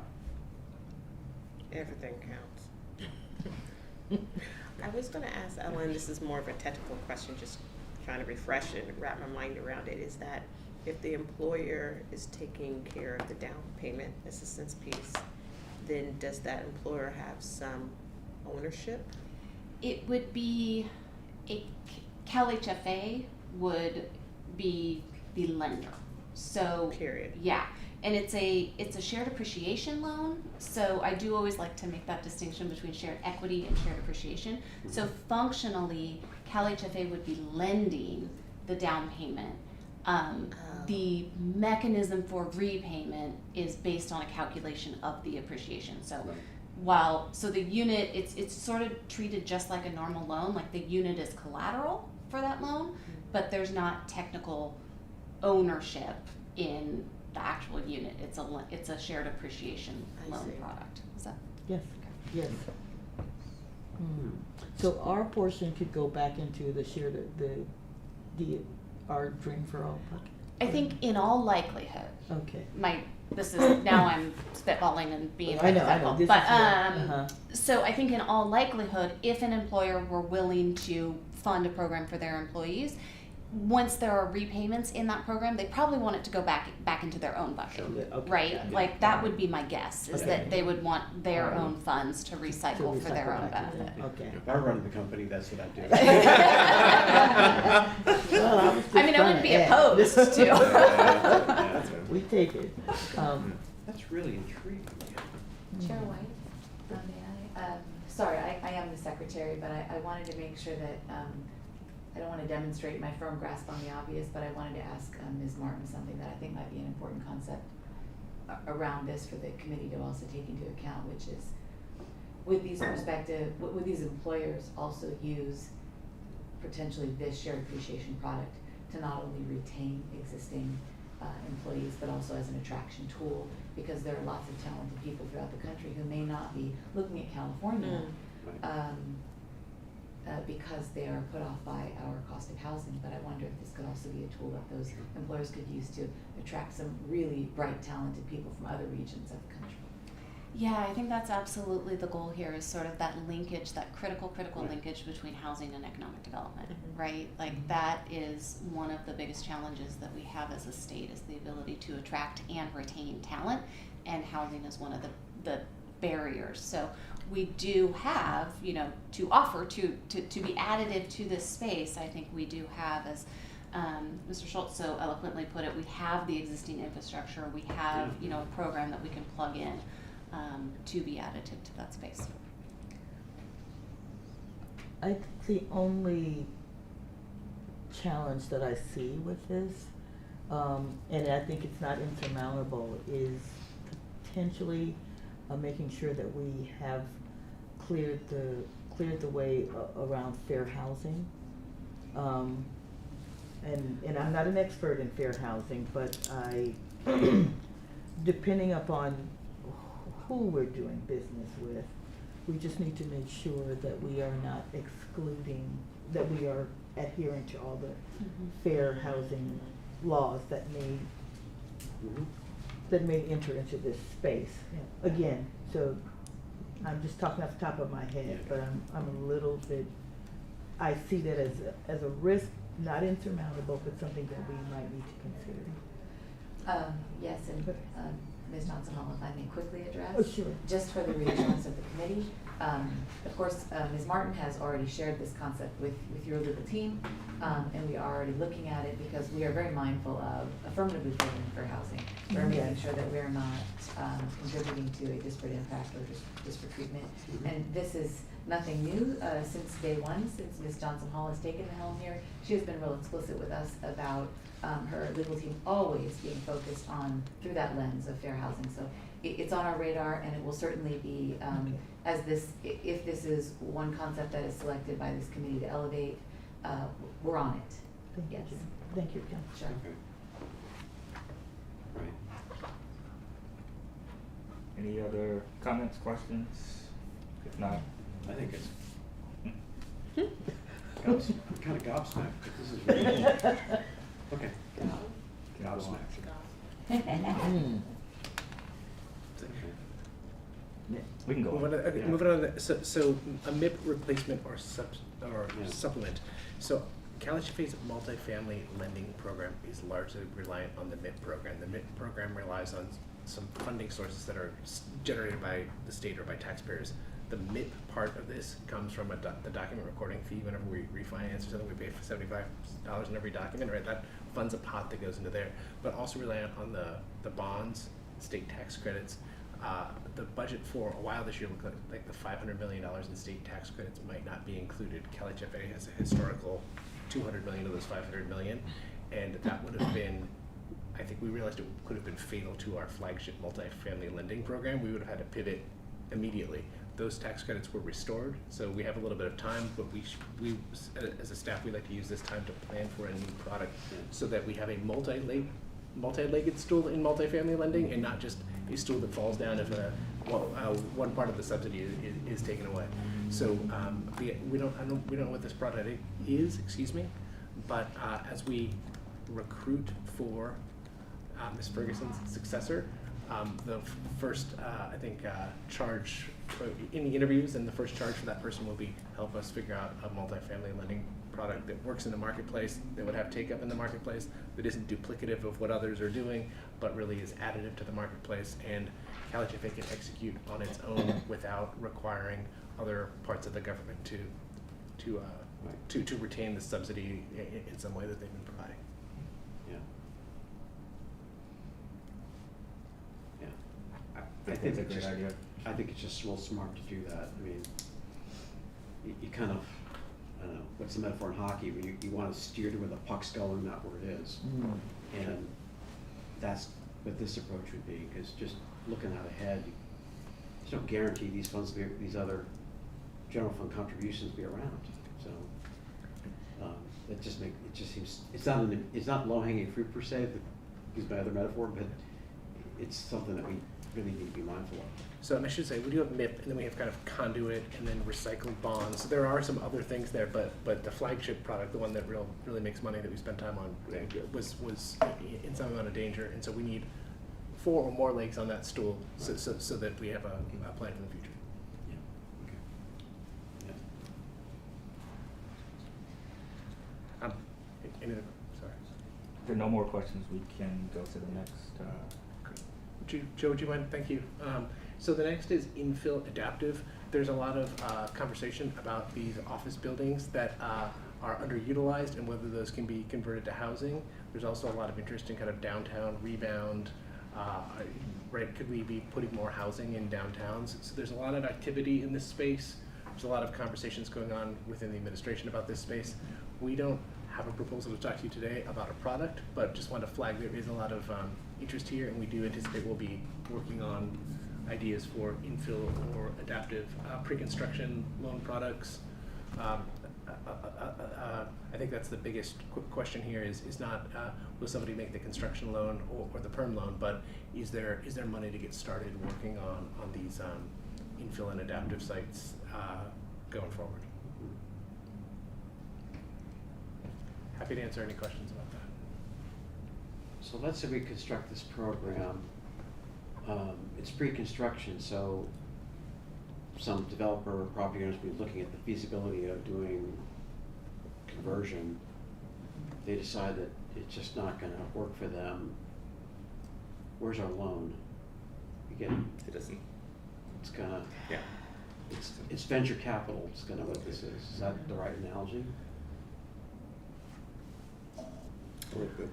I think a challenge here, right, is why did a private sector market participant pass on this opportunity, and can CalHFA lend successfully in this space? I think that is a real question that we need to answer, right? Yeah. But I think from a public or an instrumentality of the state, from a public policy perspective, there's an interest in getting this going. So how is there a way that we can figure out that CalHFA has a role to play here that's fiscally prudent, we get our money back, and we incent some activity that the state's trying to get going? Mm-hmm. Is there any other state money that could be attached to this, kind of in this environment? I think I know the answer, but just. This is complicated. I think the best idea that we have at CalHFA is the state and municipalities control a lot of surplus land, right? And that might be contributing the land or the building towards the future thing. Might be something we could work together on. That gives us a little bit of a hook. Yeah. Well, certainly, I based on the fact that we just received an update regarding the budget and it has been signed. We can go back and take a look, but for sure there was no dollars assigned to CalHFA for this purpose. But I think the real opportunity is the land and or the buildings that are state owned. And so I think that we certainly will want to make sure that we are in alignment with the administration on this, and to pursue the opportunities as we see they come our way. I would also just mention that HCD, we know, also has a similar mandate to do this. And so with this, we would also want to make sure that we are not duplicating efforts. Right. And so this is an area that we still need to do quite a bit of research, but as we are anticipating that this is something that's going to come into full vision during the current fiscal year. So we might need to, as we're thinking about the opportunities, we need to think about the time and the commitment to this as part of this conversation of new opportunities that we're looking at.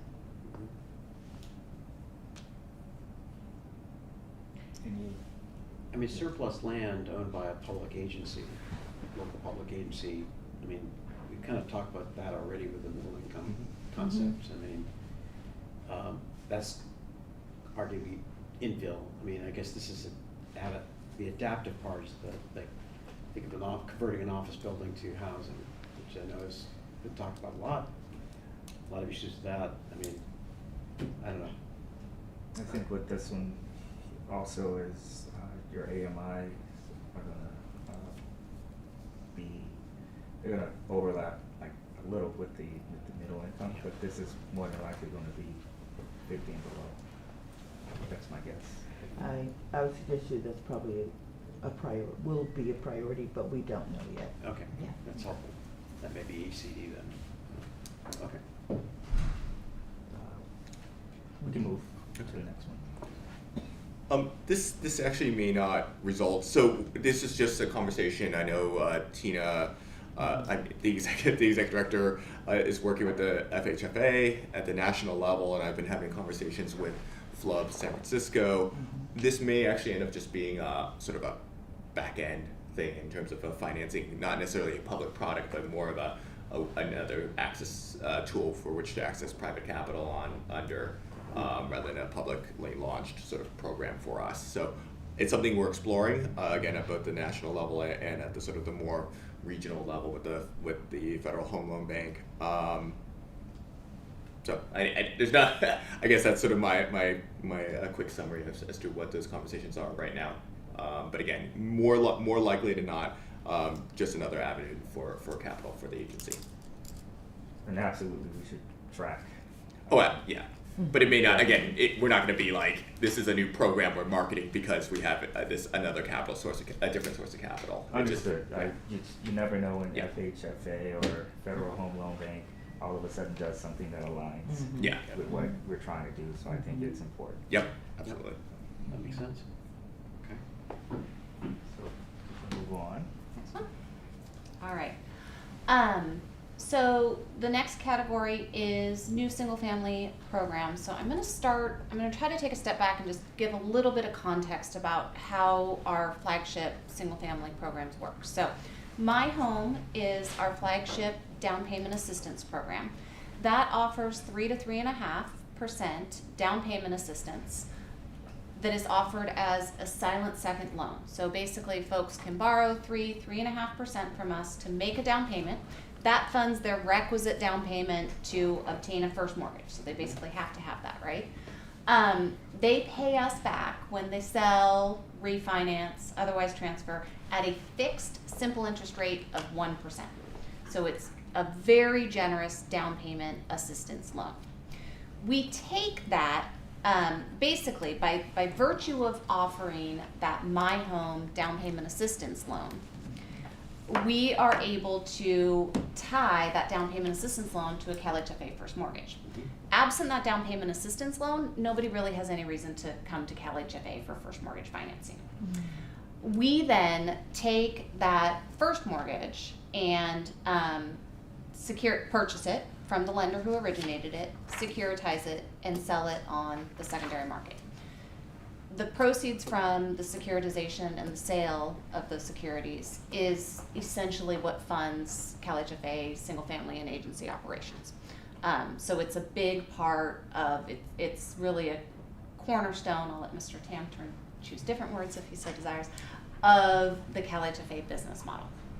So We don't talk a lot about My Home, but it is an extraordinarily successful program. We do around, at the peak of the market, I think we did 12,000 loans a year. That's come down substantially in the current mortgage market, but we still do somewhere between 5,000 and 6,000 loans a year. Social equity outcomes are outstanding in terms of lending to folks from underrepresented communities. So we see really good outcomes with this program. The down payment assistance comes from existing funding sources and recyclability of the program. So we have an existing pot of funds that are available from My Home that have been generated by the program recycling and repayments and refinances over the years. So what we're looking at in terms of new single-family offerings are ways in which we can build upon and expand that existing flagship My Home program to offer additional assistance that meet public policy goals. So that could be things like low AMI lending, that would of course include things like new supply initiatives, and other desirable outcomes in terms of the populations that we want to serve. But we're also looking at opportunities to diversify the available sources of revenue to fund My Home. And that would most likely come through a taxable or most likely a taxable bond execution in order to fund that down payment assistance. Of course, we also want to look at opportunities to increase revenue and increase our market share and be able to serve more homeowners. And then to the points that you all have already made, we're looking at opportunities that would continue to be recyclable, right? So we want to make sure that those funds continue to come back in, that My Home continues to be perennially available. I should have mentioned that about My Home, that this program is perennially available. It's incredibly important that we maintain that perennial availability of the home so that the lenders know they have this important tool available to them. So we're looking at a couple different ideas. Mainly, how can we increase the down payment assistance that we offer, potentially to all My Home borrowers, potentially to a subset of My Home borrowers, through diversifying the sources of revenue, namely through a taxable bond execution. So that's something that we're looking at. Can we bump that amount up supported by taxable bonds? The other thing that we've identified, and the reason manufactured housing is specifically called out in the strategic plan, is there is sort of a disincentive in GSE guidelines to purchase manufactured housing that has to do with their loan to value requirements. So to oversimplify, even if we help a borrower by offering our My Home down payment assistance of 3%, they're still going to have to come up with 2% of cash. And for the typical purchaser of a manufactured home in California, coming up with 2% is really challenging. So we see that as a gap that we ought to try to fill, if possible, to make access to conventional financing for folks who want to purchase a manufactured home more viable. So that's one thing we're looking at. We're also, again, looking at the taxable bond execution in order to increase that DPA. And that could be for manufactured homes, that could be for new construction, that could be for under 80, that could be for the entire population. So in a nutshell, that's what we're looking at, exploring a couple opportunities that I think would be could be stood up very, very quickly. And so I think we would be ready to bring that one back to you very shortly. So that would be increasing the assistance from the 3.5 to say 5%? Is that? Yeah. That solves the manufactured housing That solves the issue? manufactured housing issue. It also gives us a little space to address what is not yet a defined problem, but as we all know, NAR had their settlement, which effectively could increase buyer costs associated with having to pay the buyer agent commission. Okay. So that also could help to mitigate some of those additional upfront costs that borrowers will face from if it turns out that borrowers now have to carry the cost of those buyer agent fees. Any other thoughts, comments? If I could, I would just a little bit, great presentation. What's really nice about My Home is it's Ellen mentioned, it's a flagship program. It's available year round. It doesn't rely on the legislature or the governor dropping money or taking it back when times are bad. So this idea with a bond execution where we could refill that pot a little bit and then plus up the 3% to closer to 5% with our own resources without being tied to the yin and yang of what's going on down the street is, I think, we all find very exciting. And we're controlling our own destiny in some way as opposed to being captive to whether they want to fund Dream for All this year or next year or state revenues. My Home is like the unsung workhorse here. Oh. I refer to it as our bread and butter business. Yeah. It has been around since 70s. I think it took me like at least a year on the board to appreciate My Home. I mean, shame on me, but it's like for what it does year in, year out, and in terms of like helping people cross the line to get into home ownership. I mean, interesting. So taxable bonds. So we're doing taxable bonds at what? 6%? It's actually a little bit south of that, I believe. Yeah, I know. The bond market is pretty good right now. Okay. Not any indication of future results. Making no promises. Yeah, I know. Right? But it's pretty. Both the tax exempts are kind of okay in terms of relative value, but taxables for some reason it's. So let's say round up like 5%. So you're borrowing at that, you're sort of lending out, you're getting a form. So we're kind of subsidizing it in a way. Is that fair? Or? In some ways, it's more indirect than that because fundamentally, if you even look at the bond structure, we're going to actually have to pledge additional collateral into it. So that's the way we actually kind of get the subsidy is not sort of directly through the bond issuance in that manner, but at CalHFA it's sort of very indirect by standing up a structure in terms of the bond indenture with additional capital that will sort of make it all flow and take the agency's haircuts. Yeah, that's where we come into play. But we're using the indenture, which is kind of a nice. Yeah, the board has already approved a single family indenture. We made obviously programmatic changes and and obviously allocation of some resources may necessitate coming back to the board at some point. Talk to your local council. This is something that could be done in effect sooner than later. Absolutely, yeah. Okay. All right. I think that, well, I'm only speaking for myself, but I'm remembering a conversation I had with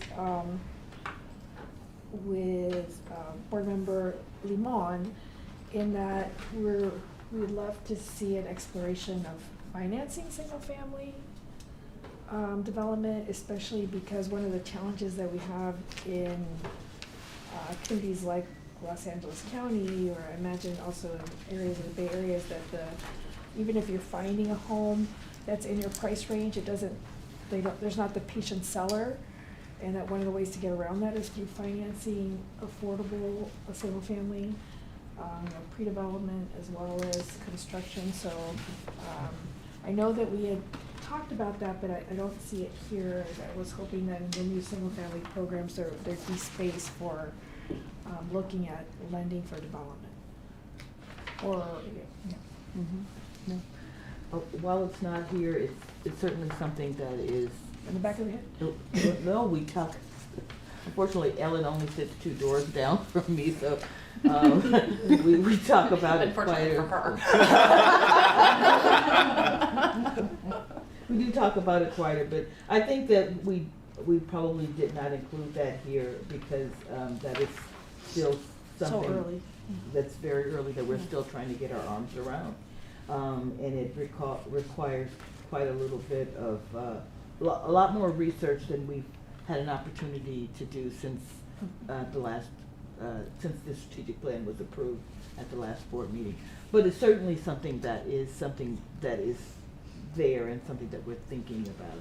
And in fact, Chris and I have actually had some recent discussions with the Builders Association, the CBIA, in this lane to sort of get a little bit more, develop our research around how this could happen. Okay. This supply is not something that we've had in our lane. And so that's gonna require us to do a lot more research. And Ellen, you have some thoughts? Yeah, I think I think a lot about supply, Yeah. as Tina can attest. Mhm.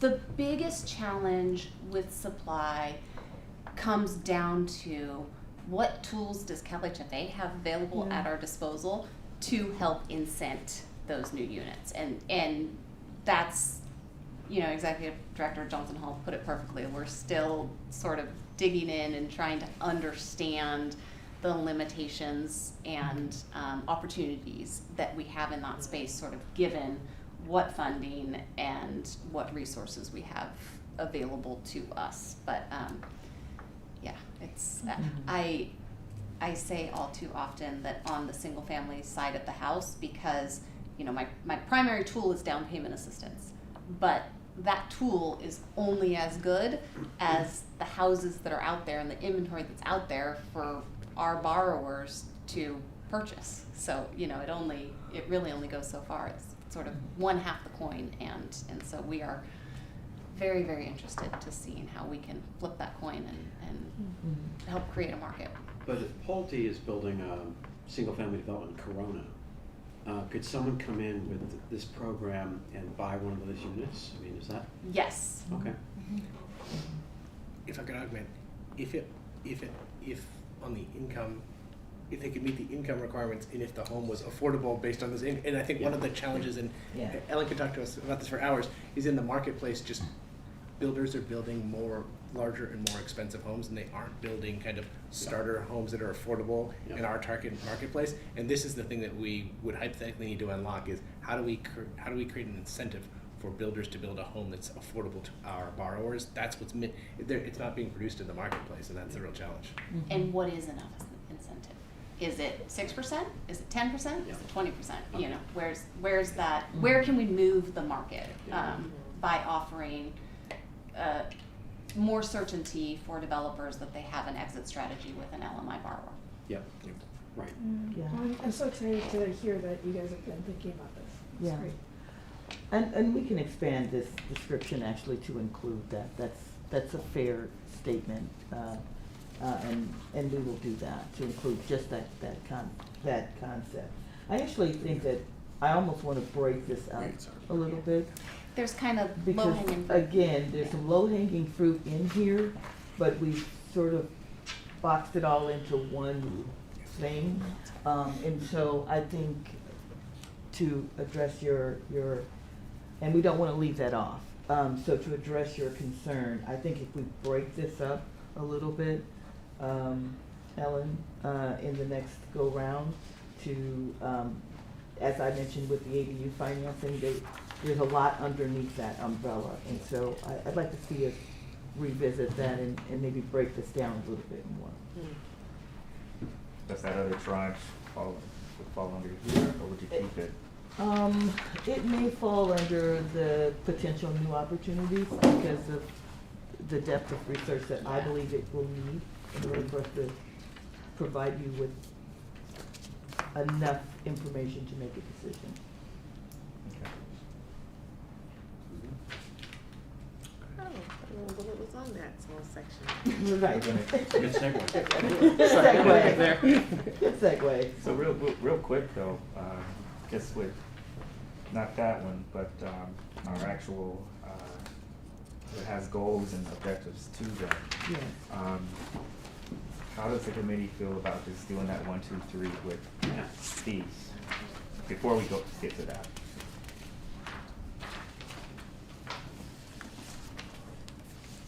You want me to do Do you that? have enough context? No, I almost feel like everything's I'd like give everything a 1 right now. Oh, Wow. Because I thought everything felt like it should be explored further. I mean, that's the way I was feeling, so that's why I almost want that like like a kind of a look, because I thought everything there was an opportunity, which is a great place to be, and it's just like finding out which of these opportunities is the right one. So right now, that's one of my challenges, is I feel like everything felt like it was worth pursuing. at least, because it is research, explore, identify, evaluate, like nothing right now is like, let's put some resources into it. But I think there's a lot here. Yeah. They're all really cool ideas, but, you know, I'm just thinking, like, where do you focus staff time? Because I want to get I'd like to get something to the board soon. I don't know if it's in the September meeting or whatever, but it's like, and that may be overly ambitious, I think. But, you know, I was thinking, God forbid the governor calls me up and says, what are you doing, what are you guys doing on the housing front here? And I'd say, well, sir, I'd like this just to deliver something.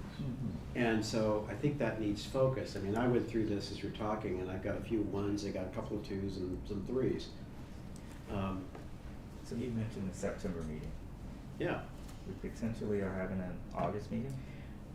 I don't think so. It doesn't look like it Doesn't right look like now, it. so September would be definitely. September would definitely be that meeting. So So to that end, and this is another agenda item, I was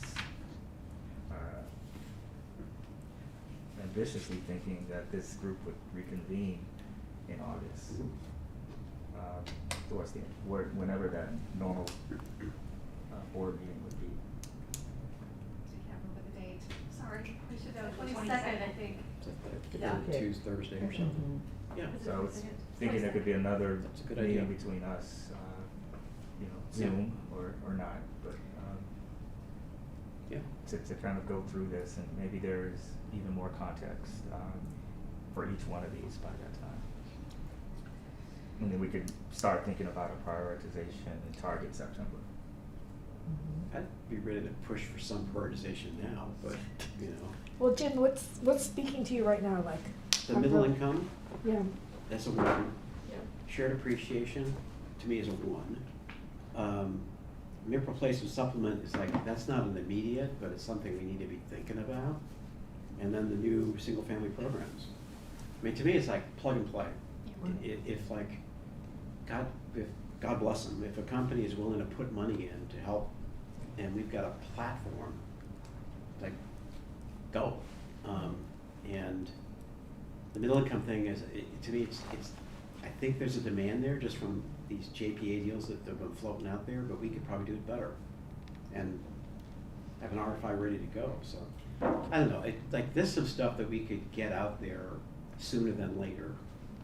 And I may be overly ambitious as a September board meeting, but it's sort of like we could say, hey, we can move on some stuff and get it going. So if it is September though, Yeah. we somehow come to prioritization of these items. That'd be great. It's just our recommendation on what we should prioritize Right. to the board, Board will and then the decide. board decides. Yeah. Or you don't, that's your comment. So anyway. That's the comment. I'm in the times of wasting school, so that's kind of where I'm. coming By the from. way, I put a one by middle income, shared appreciation, one by my home. Especially the fact that you have someone calling you, saying I have Yeah. X amount of money. We don't have an infrastructure program like yours. Could you run it? That in itself is just worth jumping on. Yeah. With the right due diligence of who that partner is and, Yeah. and what they're about, but that in itself is. May I make a suggestion to that point is, although I'm a tier 3 gal, like I love 1, 2, 3s, but perhaps it's just a 1 and a 2, right? Just to keep it in the blocks of like, and going to Mr. Cervantes' point of like, I too was jotting down, and I can see 3 or 4 that were like, and then there's like phase 2 or tier 2, Right. ADU, maybe the infill, adaptive, things that still have a lot of potential, but maybe it's just a part 1 and part 2. So it's not a deep prioritization, it's more of a deeper focus area, just Yeah. 1 and 2. Just something else for us to consider. I'm okay with. I love That the thought. idea, Undersecretary. I actually was hoping that we could have some level of priority, even if it's 1 and 2. That helps us to organize appropriately. Waiting to the September meeting to make a call is only pushes out our ability to do the homework around this. Yeah. So I was actually hoping that we would be able to push forward on some. Yeah. And not that we're not doing any of them, because Director Cabildo, I happen to agree with you that all of these are really, there's something here with all of them. But I agree with the chair as the chairs that some are low-hanging fruit. Yeah. When the new single-family program, as Chris described, is something within 100% within our control. There's nothing stopping us from evolving and elevating that platform and providing you the data that you would need to make a more learned decision. I mentioned earlier that we've already done a lot of work on the middle income. There's no reason we couldn't elevate that quickly. And there was one other one, that shared appreciation one. Yeah. To me, private, each one brings something different. Do you know what I'm saying? So there's the elevation of private partnership, the private public partnerships. There's the elevation of somebody else's money. There's the And that's a beautiful thing. And that's a beautiful thing. And there's an elevation of something that's outside of your control. And each of one of those things also addresses the Secretary Moss's concern about new units, Yeah. new ways of describing how we elevate and support the governor's position on housing. So I'm excited about all of these. Those I hope, as a committee, we will agree to move forward first. Mhm. I feel comfortable with Executive Director Johnson Hall's suggestion on the ones, and then maybe to go with Undersecretary's recommendation, everything else is a 2. And we're good. And we don't stop thinking about them or exploring, but. Right. So should we get clarity on the ones then? I think we would. For the August meeting, my Yeah. recommendation is we come back to you with I call it a position paper, or whatever you want to Yeah, call it. right. Concept paper. The concept I paper. see. We bring those back to you in August on the one. Okay. Which are? But we're not Okay. in August right now. We're in July. feels July. Well, give us some time to write it down. No, I was just like, when's August? No, that's Next Agendized, talking out loud. The agenda deadline's like next And I week. don't think I'm overcommitting my I know, staff. really I think we No, could. we're good. Are we comfortable? Okay. Yeah, Okay. yeah, we can do it. Okay. All right. Okay. So the ones Yes. are, I mean, if we, ADU financing, not a 1. Middle income, That's Yes. a one. a 1. One. Shared appreciation, a 1. I call it thought I a one. heard. Mhm. MIP replacement, I have 2 on my sheet. Mhm. Yeah. Infill adaptive reuse, I have a 3 on my sheet, but we'll call it a 2. Yeah, Mhm. likewise. Expand partnerships with FFB, FHLFB, that's something that the staff is saying they're doing, Yeah. and just giving us a heads up. Yep. In the new SF programs, I have my home expansion as a 1. Yeah. And I know there's other aspects of, Those are 2s. Those are two. Yes. Yeah. Yeah. Did you say they expand partnerships? And I apologize, I had to step out the room for that. Oh. So is that just a 2 or just 1 where we don't need to rate it all? we don't need to rate it, it's Okay. something we're tracking, the staff is already tracking it. It could just be a great present from the federal government that comes down. 3 tier 1s, 4 tier 2s, 7 total? Mhm. Great. And we will break down, in the second round of this, we will break down EDU financing and single family as part of that. So that might get bifurcated a little Yeah. bit. But I see the ones that we're breaking out, also as 2. Yeah.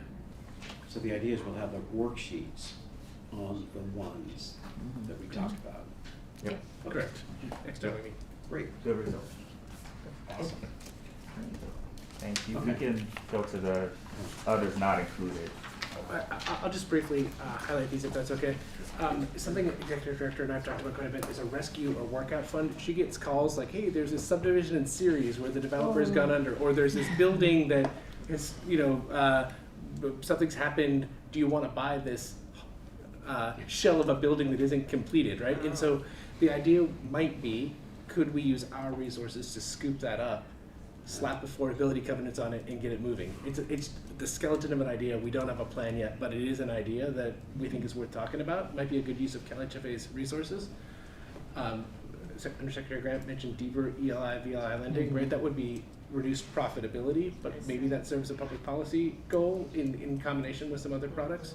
And then the last thing is performance-based contract administration for Section 8.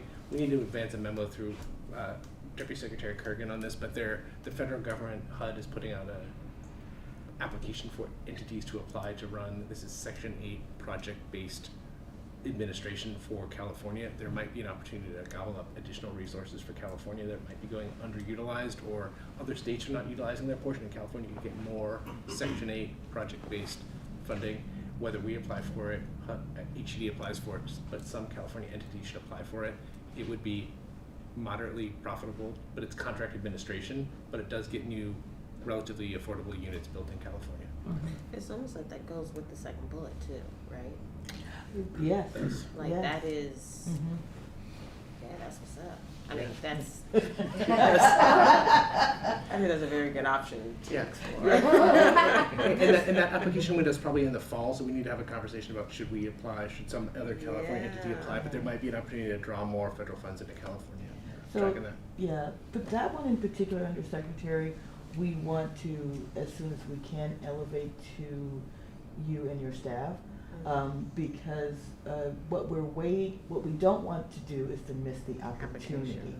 And traditionally in the past, not wanting to take too much time from the committee, traditionally in the past we have done this. We've acted as a PBCA. We're just wondering if we should be doing that going forward, or is that someone else's role? So that's the conversation. So that's really more of a multi-housing agency conversation that we would need your help in pulling together. That's great. Is that something where, going to your points, that if we like something on this list, that should be pulled out to make it, for example, A1? Is that what we would do? Well, it's an immediate conversation though. Right. We could add that as, I'm recommending to the committee that we add that as a 1, just for elevating it, The timing. the conversation, because of the timing challenges. That sounds great. This is the Section 8. Yes. So let me, Chris has done a really great job, but let me explain a little bit, give you a little bit more historical context. As I mentioned, I gotta go before you. and happy birthday. Happy Director Cabildo. That is true dedication. That is. Birthday committee meeting. I know, we have done I'm gonna take my birthday donut. Okay, take your birthday. Take your birthday donut. There's a big birthday right there, the pink. Yes, that's your birthday donut. Happy birthday. Take care. So the title of performance-based contract administration or administrators is a technical term that has been developed by HUD for the distribution of Section 8 contracts. There are 2 other entities in the state of California who have held that title besides us. CAHI, which is located in Northern California, they're like a housing association authority in, I think they're based out of either Oakland, California. And then HACOLA, the Housing Authority for the City of Los Angeles. Hackler. Hackler. Yes, I'm sorry, we used to call it, everybody's changing their names now. But anyway, but you're right, Hackler. They do it in the city of Los Angeles under another pseudonym, but it's basically them, right? And so the challenge, we have done it in the past, but over time, we've actually made that a smaller part of what we do because it is not a lending function. It is an administration function, and we work through consultants to retain the Section 8 vouchers, but also to monitor them long term. We also were highly motivated because years ago our portfolio looked different. We had a lot more lower AMI units in our portfolio than we do today, because today most of our portfolio is based on MIP and those controls, and the rest of it is older, right? So on a national front, NCHSA has been trying for a long time to get HUD to change the rules and guidance around how these things can be used, how much monitoring and oversight. And I believe that they are successful. They've been successful in those efforts, but it's an ongoing conversation and discussion that has not yet been settled. Mhm. But it will be settled soon, and we're anticipating when it does get settled, they will immediately offer up a NOFA or some NOFA process for now getting back into the business of this work. And so, as I mentioned, we've done it in the past, but we can see the benefit potentially of our sister agency, given the strength and positioning of their portfolio. This might be, and also because they have done work with HUD on other fronts, including, but not limited to CDBG, home administration, and others. And the fact that they have a lot more people than we do, they probably are well positioned to take this on. Not trying to speak for them. And that would also allow us to focus on some of the things that we put before you right now as a priority. Again, we're not trying to duplicate efforts, we're just trying to make sure that we don't miss an opportunity for the state of California. So our thought process is that we would potentially engage them to see if this is something that they could and would be willing to do. We'll get out of the way. Yeah. If they can't, for whatever reason, then we would do it and sort of act as a middle person on their behalf, and make sure that those don't get away from us. Now, you might be thinking, well, why don't we just let the northern group and the other group? We believe, based on preliminary discussions with them, that they're limited by their own resources as well. And so, And I would add, go ahead. Hackler needs Uh, help. Okay, I didn't put this. But it's true that they are going Or through. the a city of big- LA The needs city, needs they help need to in terms- focus on the city of LA not because. the agency. Not the agency, Yeah, yes, yeah. and their focus has been on the city of LA for all the right reasons. And so that leaves the rest of the state in somewhat of a challenge if some state agency, does not act. That's a very good point. Mhm. That, you nailed the point right there. Right. Excuse me. It's the rest of the universe that we. Some agency needs to step up and State, it comes to it. at this level. Yeah, At this level, someone At this who level. are of our size and, right. whatever, stature, or whatever, capacity to do it. Right. So, Okay. That makes sense. that, and so we are, we think that by having, Secretary Moss, bring us all in one room, we could probably come up with a good plan for the state around this. So I think any questions on that? No. Okay, that's our Great. position. So, let's come on the deeper ELI, VLI lending. So lending is the key That's word in the that word. to me. because at some point, I mean, to make a loan work, you've got to get repaid. And at some threshold, you know, if you're further down in the ELI range, you're not gonna get repaid. I mean, I'm thinking of like, I'm on the other hat I wear as a board member of TNDC, we have so many subsidies for these projects for VLI, affordable housing. It doesn't work to get a loan in place. So maybe clarifying that, it might be useful. And Erwin, you and I have talked about this, but just for the board's sake, like, what's our sweet spot? Especially if I mean, with MIP, there's a certain range. Without MIP, you kind of move up that ELI, VLI, AMI curve. You know, if it makes up work at the ELI level, what do you need? I mean, that could be just a useful roadmap for folks, I would think. Because there's some stuff that's like, you know what, absent like, I don't know, a lot of Section 8 or other kinds of subsidies, it's just not gonna work. So we're kind of deluding ourselves if we think we can make it work, because no one else has figured it out yet, in my understanding. That's not necessarily in this, but it's just sort of I don't know, I think it might be useful for folks. And reiterate what you've done in the space. Agreed, chairs. I think that this is something that well, it's not a new conversation, especially if you know Erwin. He is constantly thinking about that, but I think putting it in writing, or writing it down and sharing with you our thoughts around it will be incredibly useful and helpful to this conversation. So we'll work on that. Sure. Yeah. I think a bigger priority for me would be the ones. So I would spend the time on that if this other stuff works. But, you know, that's a deliverable that we can get to the board, hopefully. To be clear, we've added 2 additional ones, or just the third one.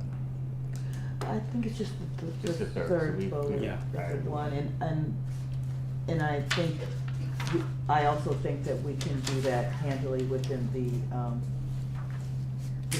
before August, and. Yeah. I call that a nice to have, not a need to have. The other things are a need to have, in my mind.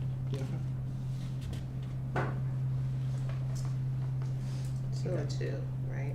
For the deeper ELI, DLI. Yes. It's a 2. Yeah. Yeah. Okay, we're clear on the ones. Next steps in terms of the actual deliverable to the board or to this committee. Yep. Which will be in the form of just Oh, the concept meta. Yeah, They'll be in it'll the this you'll fill form. that out. Yeah. As amended by the committee. Yes. Yes. Okay. So our next recommendation, so our recommendations to the board after that will be those priority, those ones. Should we bring to the board the charter, present that? I don't know if you need to. Okay, council here. May I address that? Yeah. Yes, so legally, we do not need to. If that gives you some level of comfort that you'd like to do so, we certainly may. But this is a different kind of committee from the audit committee and the executive evaluation committee, so it might be a little bit cart after the horse. I'm not sure, what is that I'm trying to You say? said it right. Okay, to bring this to the board for a resolution when the committee is already formed and functioning. Okay, so only one deliverable to the board. Although I might make a recommendation that in your talking points, I think it would be helpful to the board to explain what the purpose of the. Oh, yes. Okay. So that everyone is aware where we landed, the function and things like that. Yeah. I was gonna call it the Shark Tank Committee, but. There you go. You Didn't get to that, Jim. I was actually really thinking. like that idea. I was thinking. This is Shark Tank. Shark Tank. That's how I see it too. Me I too. think it's a Sometimes it's great a pushover. opportunity. We'll call it, my favorite other word is opportunity in Spanish, adelante. I like that. I like that. I like that. Yeah. Okay. The only other thing on this item is just we're gonna get confirmed another meeting for Yes. August. So, if I might ask a couple questions, so we're looking at August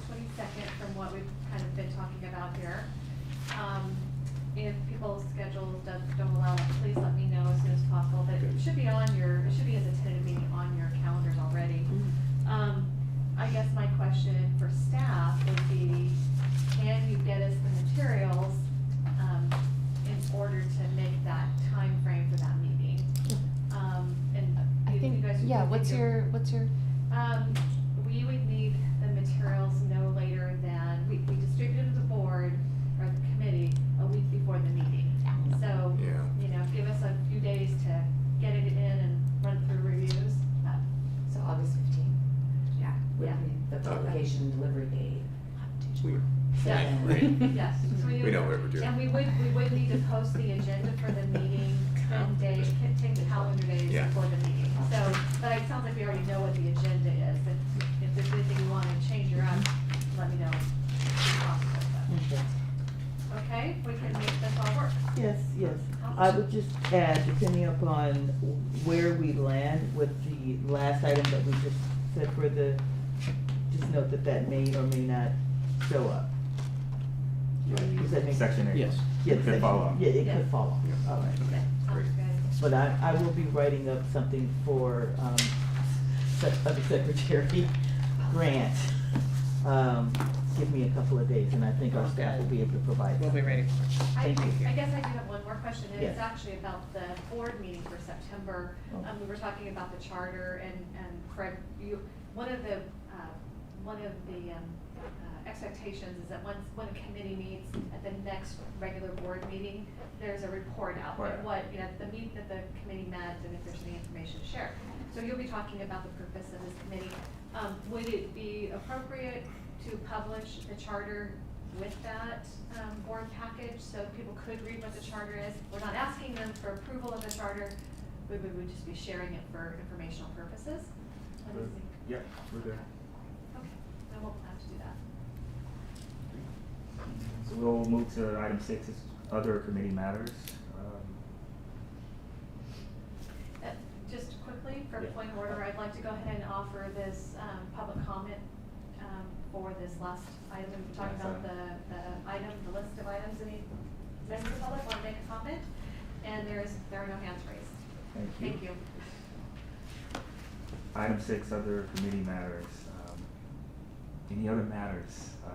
I really feel like we came here with Yeah. every other matter. So, but if we left one out, nope. Oh, good. And one last opportunity for the public to make comment on anything that we didn't already address, and we have no hands raised, so. Great. Right. Meeting is adjourned. I've been waiting